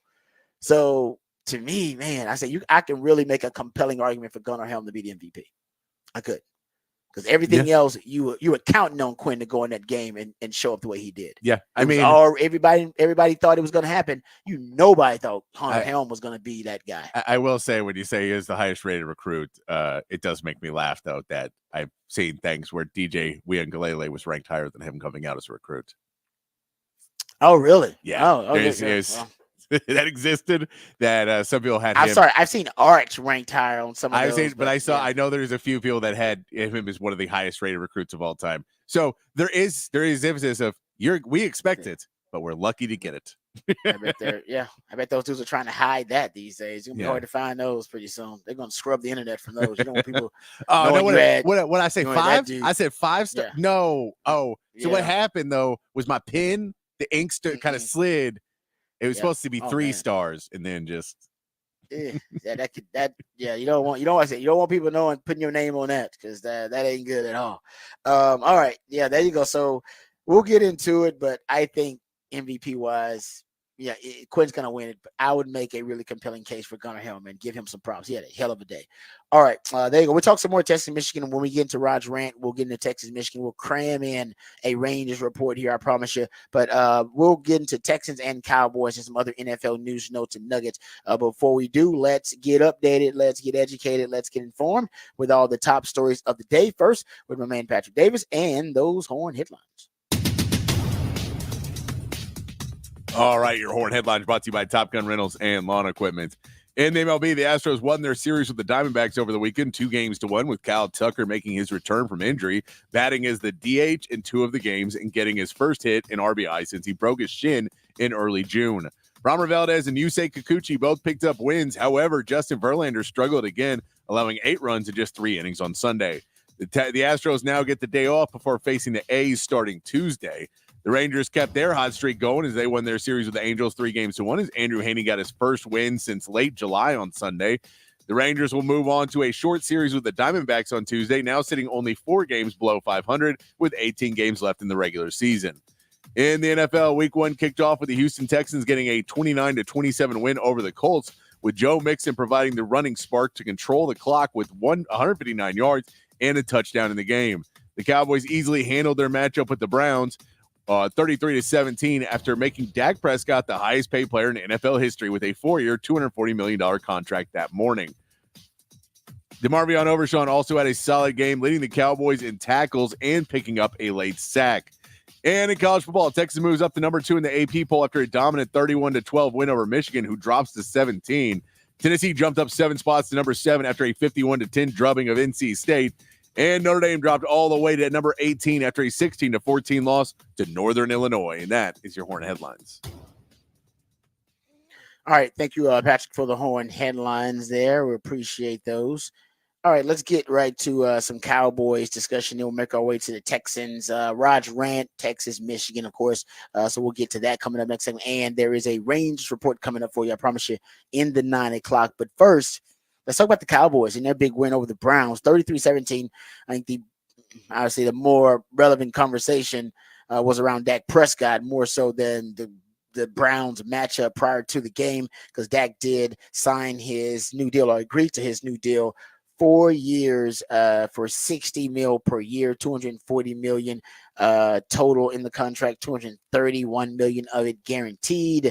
And we all knew what the number was going to be. I'm glad it didn't spill over into the season. Then it might have went upwards of 60 plus million, but Dak gets right at 60 million, making him the highest paid player, quarterback of all time. And the Cowboys, although a lot of drama, because Jerry loves the drama, he gets it done at the midnight hour. And it might have motivated this Cowboys team because they played like it. All 3 phases for the Cowboys outperformed the Browns and made big plays in this game. You had a special teams non-offensive touchdown, Kevontae Turpin, with a 60-yard punt return touchdown. The defense was just suffocating. They had 6 sacks total. They had 2 takeaways as well. I think the number was Next Gen has 25 pressures. I believe Pro Football Focus had them with 22 pressures. Either way, it was tied for the most pressures that Deshaun Watson has ever endured in any game in his NFL career. So he's never been under more pressure and under more duress than he was in this game versus the Cowboys and Mike Zimmer's new defense. And a lot of it was because they were down their 2 starting tackles, their left and their right tackle. So that was unfortunate for the Browns. But the Cowboys defense looked really, really impressive. They continue to be really opportunistic. Eric Kendricks had a career day, 2 sacks for him, 1 interception. But DeMarcus Lawrence had a couple of sacks. Micah Parsons had a sack along with 5 quarterback hits and 9 pressures. I believe DeMarcus Lawrence ended up with 8 pressures. Marcus Nealon had 6 pressures, I believe it was. They really did look like a team at every level. That defense had impressive depth. And hell, even Trevon Diggs got in on the party. His first interception since coming back from injury. So Mike Zimmer's defense, I said I liked it prior to the season. If this is where they start, I mean, that defense is going to continue to be a top 5, top 10 defense in the league, just like it was under Dan Quinn. I didn't think they'd be as opportunistic as they were under Dan Quinn, and I didn't know if they'd cause as much havoc and create as much pressure as they did under Dan Quinn, but they might, guys. You may have just the same. You may have the same amount of reward that you did on Dan Quinn. And Dan Quinn led the NFL in his years with the Cowboys in pressures and in takeaways. They were one of the top 3 units in pressures and takeaways under Dan Quinn.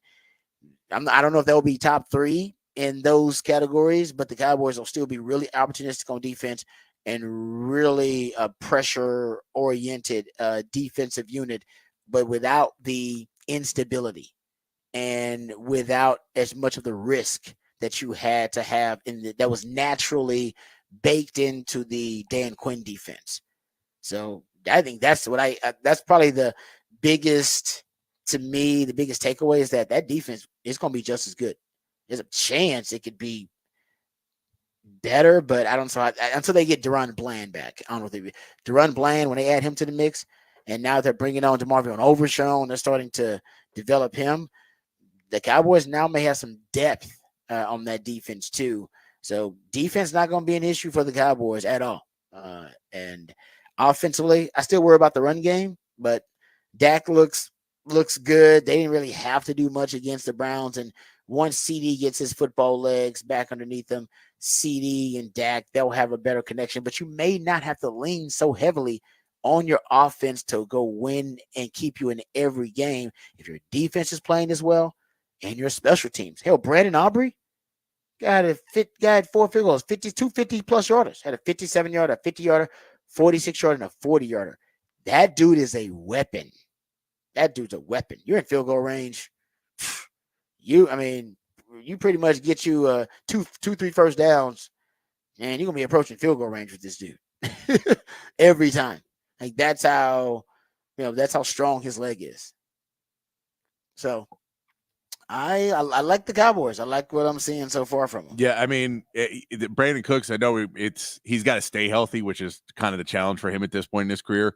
But healthy Brandon Cooks is a really, really solid number 2. We saw him be able to do that. And then I'm probably one of the most critical about this Cowboys run offense, but I will even state I'm not going to judge them against what they do against the Browns. It's just a really good defense. We know what they did last season. So I'm not going to, I won't judge completely of what they did. It wasn't good, but I didn't expect it to be good against the Browns, even if they had a better running back. So I won't be a full judge on that one. I'll say that one's still an incomplete. We'll have to see how they start to look. Right. They did run Zeke a lot though. That's who they're relying on right now. Yeah, I know it. I'm excited at this point.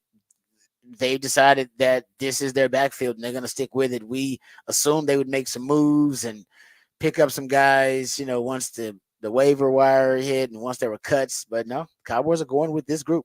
Yeah. So yeah.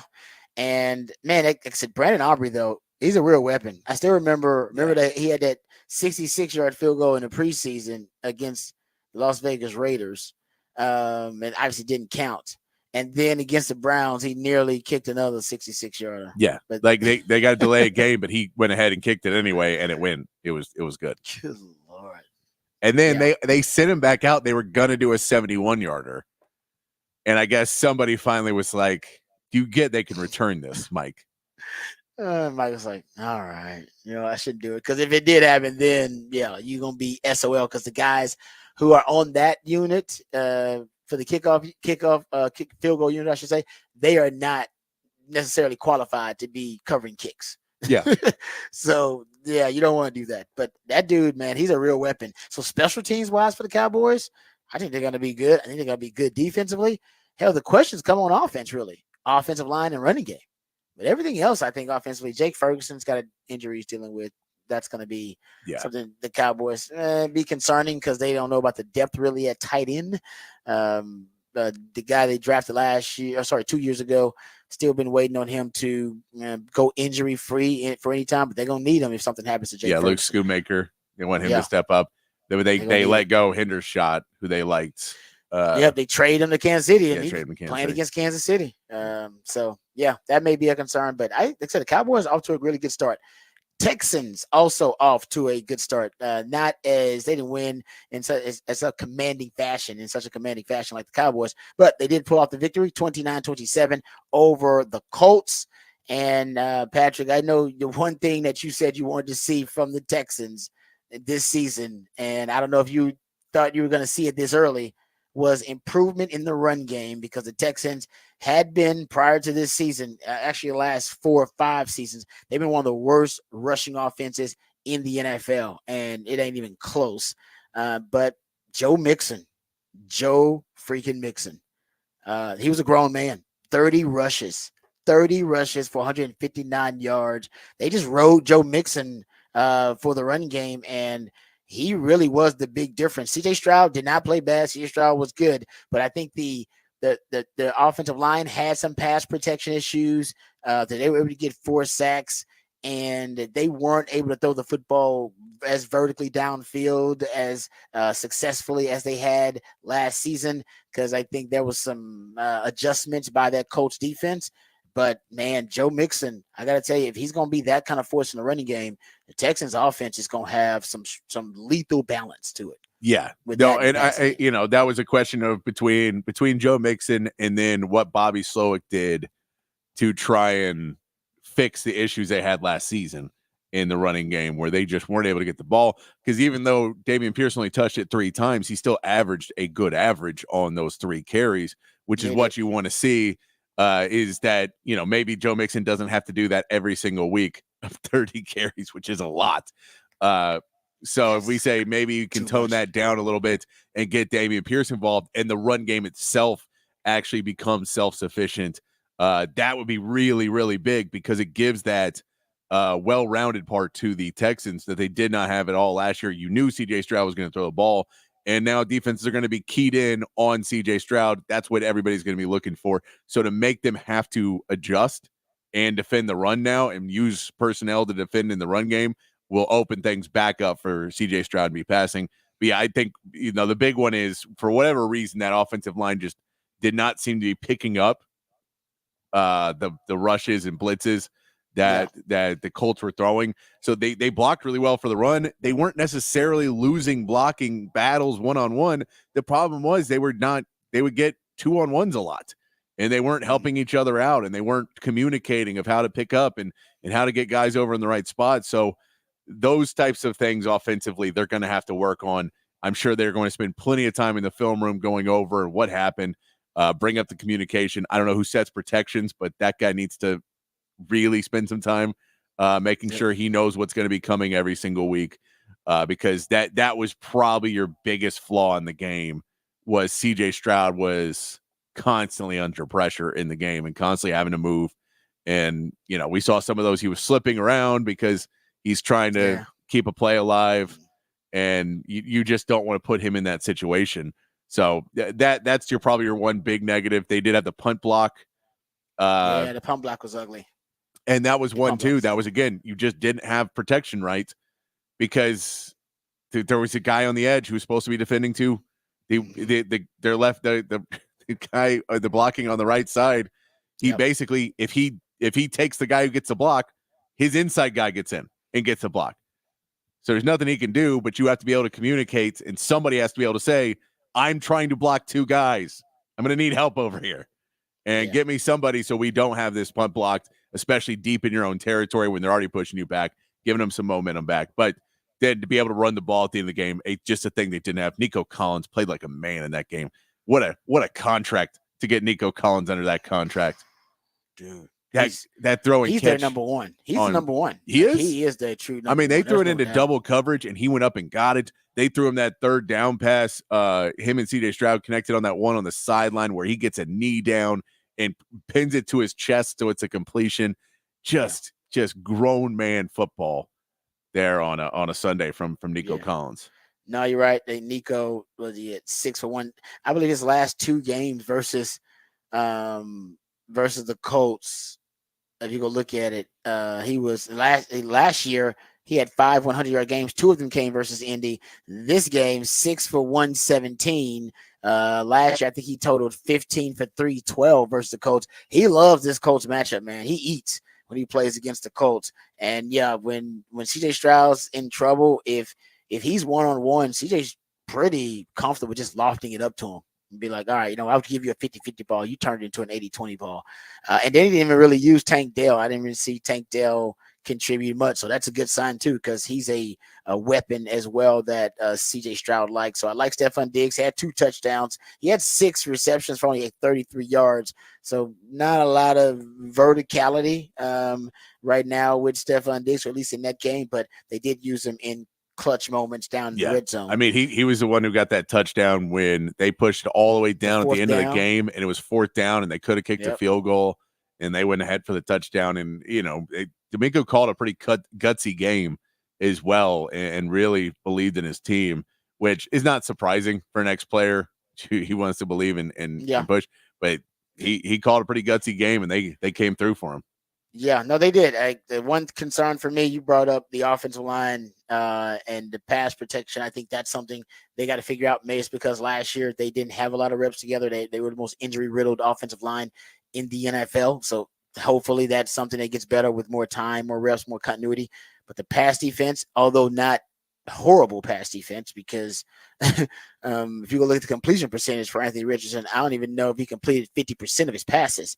But the Kim Kardashian, Nicki Minaj, Serena Williams size, Cardi B size, Megan Thee Stallion size, but they gave up 3 passes of 50-plus yards, 3 receptions of 50-plus yards, a 54-yarder, a 57-yarder, and that 60-yarder. And those really kept them in the game because they were such huge chunk yardage plays. They put them down immediately in scoring territory, and they cashed in with either a touchdown or points on the board, the field goal. And then you gave another easy easy score up with good field position for them when you had the punt block. So really, it's just you giving them favorable field position and you giving them these chunky yardage plays, 50 and 60 yards. It's one thing to give up a explosive play. You give up a 20-yarder, 20-something yarder. Yeah. Those happen. Those happen in games. They are 50-something yard plays don't happen very often, and 3 of them in the same game don't happen very often. To me, one time, you can say, all right, that may be a coincidence, something like that. Maybe it's an outlier, coincidence, something like that. If something happens 3 times, that's borderline a trend pattern that's kind of developed. And 3 of 50-plus yard passes, I got to look through NFL research. That didn't happen a lot in NFL games. There's no way. There's no way that's happened a lot in NFL games. No, and to have I mean, you were able to slow down Jonathan Taylor too, which is really you had to be happy about that. 3 yards to carry there. His longest run was 7. So you did all these things right, but you just let those giant explosive plays. Jalen Petrie, I saw chasing a lot, which is not what you want to see, where you're kind of moving him up and trusting him in those situations. He's playing well in the run game, but you have to get him to be able to read those plays right and not get destroyed on those deep passes. Because I mean, and that's it. They missed A.D. Mitchell on a couple too. He had a couple where he had the steps. I agree. Yeah, because I remember one of them was a illegal contact or something, where the DB barely grabbed him. But honestly, he still missed it by his fingertips. It was actually beautiful. I don't even know if it was a bad throw because he missed it by his fingertips and the guy grabbed him. But it was out and up. So you're right. So essentially, I guess if we went back and watched it, there were probably 5 opportunities, and they caught 3 of them where a guy was running open. They could have got a deep play. That's something to watch out for if you're the Texans. Yeah. That's probably a pattern or a trend that you need to adjust.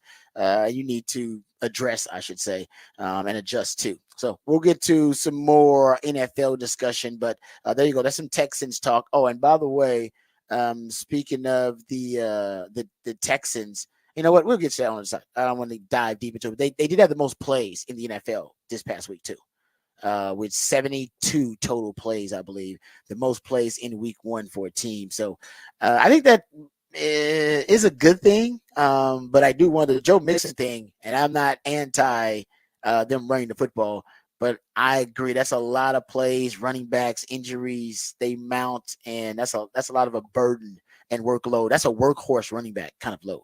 That's old school load for running back. And usually running back 17 games, they don't last too long with that kind of workload. So that'd be the other thing to think about. Yeah, if you're going to run it that much, nothing wrong with it. But yeah, you need to saddle up Dameon Pierce then. He's got to take a third of those reps because he had 3 catches too. He only had 33 touches in the game. I know you're paying him, but if you want him to last through the season, might need to think about lightening the load for Joe Mixon. Yeah. All right, we come back. We'll get into Rod's rant on the other side. We'll hear from Steve Sarkisian, talk more Texas, Michigan. There's also a Rangers report we're going to throw in there as well coming up next segment. All of that and more right here on the Rodcast featuring Patrick Davis. I'm Lifetime Longhorn Rod Babers. Coming back on the Horn.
All right, welcome back to the Rodcast. Time to get to some Texas football conversation. I want to talk about obviously Texas, and we're from Steve Sarkisian here in Texas. Big win over the Michigan Wolverines. And yeah, it kind of starts and ends with Quinn Ewers, a topic for the Big Fat Poll today. Who do you think should be the MVP of the Texas-Michigan game? And all of you, or most of you, 65% of you are voting that Quinn Ewers should be the MVP. And there's no doubt. I mean, he just took a huge leap, in my opinion. I don't think I've seen Quinn play that well considering the competition and the circumstances and the situation. And here is Steve Sarkisian, because he was asked about Quinn Ewers and his development and his performance on the big stage versus Michigan. Here's what Sark had to say about his quarterback. No, I thought he played really efficiently. He got completions. I didn't feel like there was a throw that got forced today. We knew we wanted to take care of the ball. We knew that we just did not want to give these guys a short field, and we wanted to make them drive the length of the field. So his ability to take care of the ball, but yet make throws when they were available. And, we had the one touchdown call back to DeAndre Moore, which was, again, another him out of the pocket type play. But he got it to his checkdowns. He got the ball to our guys in space, which was something we want to do. And then when those throws were there down the field, he was able to make some of those plays as well. So all in all, I thought he was in really good command all day long. And, like I said, took his shots when they were there, but also took care of the ball extremely well. Yeah. I mean, like I said, I went back and tracked it. I don't remember him making a bad decision under pressure, which is usually when you see things crack for every quarterback, by the way. That's every quarterback, including Tom freaking Brady. That's usually when you start to see, them make ill-advised decisions, and you can start to see them have lapses in their mechanics and footwork. That was not the case versus Michigan. Under pressure, he actually made some of his best plays under pressure. As I pointed out, he had a higher Pro Football Focus grade and passing grade under pressure than he did with a clean pocket. So, and it happens a couple of times. I think he had that happen like in the Kansas game in 2022. But the point is, it doesn't happen in big games like this against elite competition. Usually you don't see that being the case. Here's Sark talking about, the composure that Quinn has, because he did. He was poised. There was no panic in Quinn's game at all in that Michigan contest, even when he was under pressure. Here's Sark talking about that poise and the composure that Quinn has naturally and that he has in these big games like Michigan. Yes. No, I think there's something about Quinn and his demeanor. He's a very calm guy, and he's really collected. He never rides the emotional roller coaster. You'll see glimpses of him celebrating a touchdown, but he's never over the top exuberant. And when things aren't going great, you never see his dauber just go down. He stays pretty even keel. And I think that demeanor helps him in these environments because he just doesn't get affected by crowd noise or emotions of a game. He stays really clear-minded and focused on what he needs to do. And I think there's some learning lessons in there too. You got to remember, he didn't have a great game his first year with us at Oklahoma State. And so we had to grow through some of that with him. But man, it's paying off. We can go into some of these tough environments knowing our quarterback's going to be really under control. Oh yeah, no, I agree with that. There's no doubt about it. And, for Quinn, he's played in a lot of big games now. Alabama game, beat Alabama in Tuscaloosa, played Texas. Oklahoma is always a big game. He'll have more when he plays Georgia this year and plays Texas A&M. And, one thing you start to notice about Quinn, this is Quinn's team. This is why I said, after the CJ Baxter, that Sark should give the keys to the offense, give it all to Quinn. This is when Cole McCoy started to ascend. This is when VY started to ascend as a quarterback. All the really good quarterbacks at Texas, they ascend around this time. And this is it for Quinn, third year in this system. The football gods are telling you that your running game is not going to lead the way this year. You lost your starting running back, CJ Baxter. You lost another one in Christian Clark. You were down to 3 scholarship running backs. Hell, Jaden Blue got nicked up in the first day, early on in the first half versus Michigan. Running game is not going to lead the way. Your passing game is what people fear. It's what teams fear. You lead the way. You lead with what teams fear. Right? That's your identity. And Texas' identity is the passing game. We didn't even know Gunnar Helm was going to be that kind of threat. Now add him to the mix of the passing game and how good the passing game is and how multi-dimensional it can be. So for me, that's the identity. That's why Sark is going to be, I think, all season long, 60% pass rate in the first half because you're going to lead with the pass. I think you could have a different leading receiver in half the games this year. Got a different leading receiver in at least 2 of them. And the run game will complement the pass. Once teams start to respect the pass and they back up their safeties and they throw in more sub packages because they want to match up with their speed and they want to win the numbers game in the passing game, they will give you the run. They'll give it to you. they'll pray for you to hand the ball off rather than Quinn to drop back and throw it. And to me, that's when ultimately your running game will really, really pick up, because you'll have some teams that'll start the game off now and be like, you know what? They're not throwing the ball on me. Nope. I'm backing all those guys up. We're going to drop 8. I'm going to give you the run, the light box. Texas will be like, all right, we'll take it. We'll just take the light box. And so I think that'll balance out. But right now, the passing game is your identity on offense. Sark was also asked about, Quinn's leadership with the team. Like, it seems like now he's embracing the role of being that leader. Everybody looks to him for inspiration. They're looking to him for him to be whatever they need in that moment.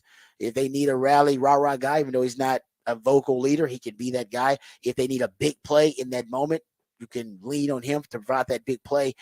Here's Sark talking about the leadership role that Quinn has now with this team. You guys have heard me say this before, but the quarterback is the most important position in sports because, yes, I think it's physically the most challenging, right? What is asked of a quarterback to do every play.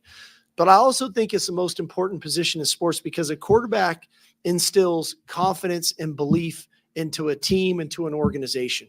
And it doesn't matter if it's at the NFL level, college level, or Little League football. You always feel great when you've got a really good quarterback that when he trots out of the tunnel, a lot of people in the organization will say to themselves, we got a chance today because number 3 is playing.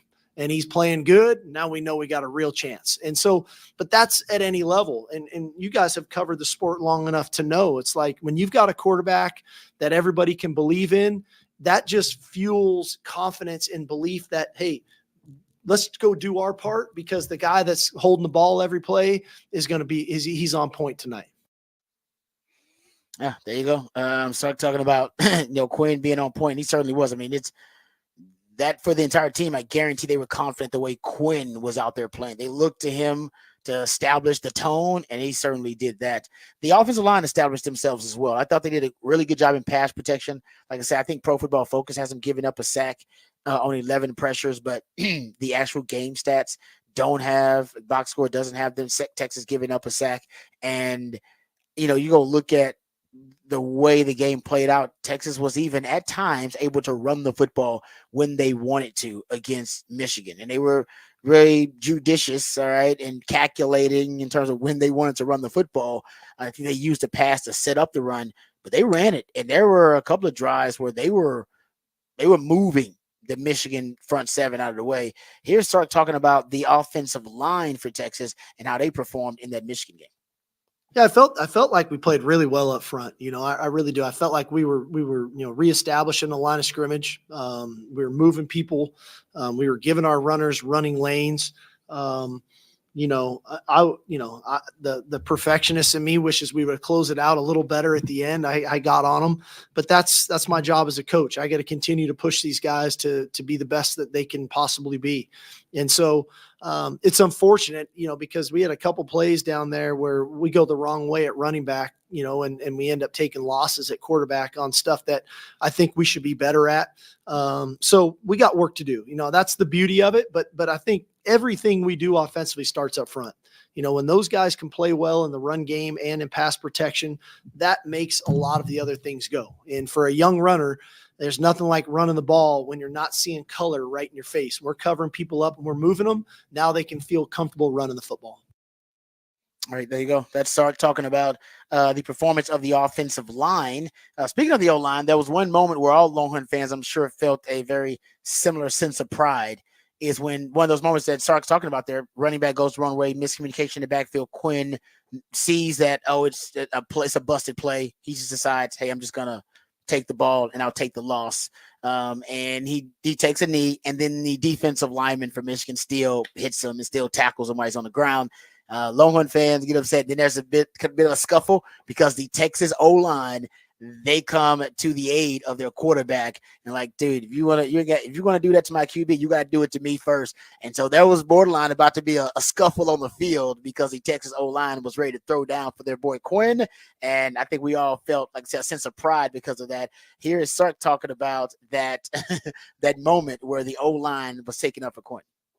Yeah, I can't speak to previously. I don't know. I just, hey, we got a tight knit group, and these guys these guys are in the fight together, and I say that figuratively, that obviously we go into every game and we understand that we got to play as one, and nobody likes to see their quarterback, getting pushed around, shoved around. And those guys got a lot of pride. We got four returning starters with a lot of starts under their belts up front that've been in some real battles with Quinn on the field. So I just don't think that they're ever going to stand there and let him kind of be a lone wolf. They're going to stick together. Like that. I think we all got excited about that moment because that means that offensive line, they got the right attitude, got the right mentality. Yeah. What did Kevin Banks say? He takes pride in Quinn not being touched by the hands of man. Oh, it's one of my favorite quotes of all time from any O lineman at any level. I take pride in my quarterback not being touched by the hands of man. God, so good. So good. All right, let's get to our Rangers report before we run out of time. The Rangers Report is brought to you by Texas Truck and Trailer. All right, thank you, Patrick. Rangers fans should be excited. They got another win, the Rangers did, and now the Rangers, if you go look at it after their latest win, they've won 4 straight series, the Rangers have. Yeah. Talking about how, they're done with any playoff hopes or aspirations for the postseason, but that doesn't mean they've given up on the season. And they beat the Angels 7-4 to take the series. And they've now won 4 straight series for the first time since April 26th through May 8th, when they beat the Reds, the Nationals, the Royals, and the A's. How about that?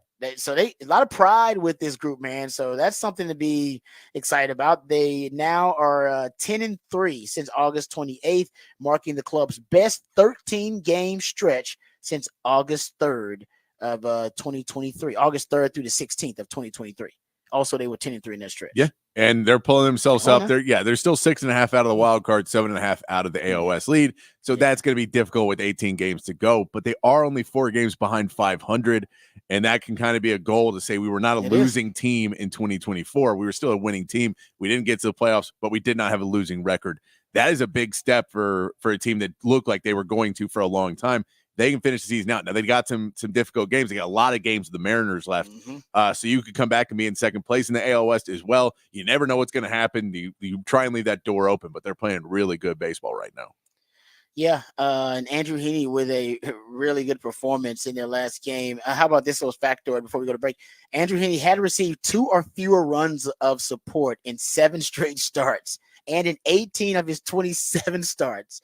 His team low 3.5 runs of run support, 3.5 run average of run support was the 5th lowest mark in the American League. But before Heaney could even really get going last game, the Rangers scored 5 runs in the first 2 innings on Sunday afternoon, and then gave him all the run support he needed and more. But how about that? Usually when Heaney gets up, he's got a bad attitude. Like, man, I never get any help from these two. I'm pitching great. I never get any help. And 5 runs of run support from the Rangers offense. That eclipsed his run support total from his last 7 starts combined. He only had 4 runs of run support in his last 7 starts combined. He got 5 of them in the first 2 innings. As soon as he gives up one run, he's like, well, there's a loss. That's a great point. Heaney also had a career high 13 losses in 2024, which is tied for a career high 13 losses in 2024, which is tied for the second most in Major League Baseball. The last time a Rangers pitcher had 13 losses in a season, Jordan Lyles in 2021, but he had a 5.15 ERA to go along with his 10-13 record. Heaney is 5-13 with a 3.84 ERA. Get a man some help. And then he'll make it work for. He's also been healthy. He only made 25 plus starts once in his career prior to joining Texas. Already done it twice in both seasons with the Rangers. All right, so we come back. That's a Rangers report brought to you by Texas Truck and Trailer. The Rangers Report is brought to you by Texas Truck and Trailer, your premier truck accessory dealer. All right, we come back. We'll play Who Said That? That's when Patrick plays pieces of audio from the sports world, sometimes beyond the sports world, and based on the context clues or familiarity of the voice, you have to identify who said that. We'll play that when we come back right here on the Rodcast featuring Patrick Davis. I'm Lifetime Longhorn. Rod Davis coming back on the horn.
All right, welcome back to the Rodcast. It is a Smooth Soul Monday, thanks to my co-host, the Idealionaire, Patrick Davis. We appreciate him hooking us up on a Smooth Soul Monday, trying to ease you from the weekend into the work week, and he does that with a lot of smooth soul jams. Also, Patrick comes up with the topic for the big fat poll of the day, which is posted on X at the Horn ATX on the X account. You can go check it out for yourself, and it is a pretty simple question: who is the MVP for Texas against Michigan, in your opinion? 69% of you voting believe Quinn Ewers is the MVP. Another 20%, though, give Gunnar Helm some props for the MVP. So those guys leading the vote right now. Makuba's getting 11% of the vote. So we'll shout out to Andrew Makuba. Derek Williams getting no love at all. No love. 0%. Not even Derek Williams' mama would vote for him. That's crazy. But thank you guys. So go vote on the poll at the Horn ATX. All right, time to play Who Said That. That's when Patrick plays pieces of audio from the sports world, sometimes beyond the sports world, and based on the context clues or the familiarity of the voice, you have to identify or recall who said that. I mean, how many times did Rowley get touched? So what? How many times did Rowley get touched? They was able, like, of course, whenever you're able to run the ball consistently and whenever you're able to, then that opens up the pass, you know? But it's just like you got to understand, like, what your team good at. So it's like, why would we keep running the ball if, okay, we out there and we get in a situation where it's a must get and we don't get it? Right. Are those kind of like 4th and 1 conversions that haven't gone your guys' way in the last couple of, is that kind of playing into everybody's mind? Is that kind of something on your mind thinking about, advancing the ball and whatnot? Nah, I'd rather, if we're going to go down, I'd rather go down swinging, honestly, because I know I can throw the best punch. Oh, man, Shedeur Sanders. Man, that's a valuable lesson you got to learn. If you're a leader of a team, when you win, we guy. When you lose, be a me guy. Pretty simple. When you lose, put it all on me. He's being a me guy. He just ain't taking off. He's being a me guy. Trust me. He's been a me guy. Yes, you're right. Being a me guy, but not the right kind of me guy. When you lose, you put all of it on me. Like, it's on me. It's my fault. I need to be better. I need to be a better leader. I need to make more plays. But when you win, just say, we were great. We were awesome. My guys are fantastic. My team is great. And trust me, it'll go over a whole lot better, Shedeur. All right, because you got a lot more of that coming. Thanks to my man, Patrick, for doing a great job as always. Thank you guys out there for listening. Remember, the revolution will not be televised. We'll be talking about it right here on the Rodcast. We love you guys. We mean that. Take care of yourselves, but more importantly, take care of each other. Until next time, hook 'em and peace.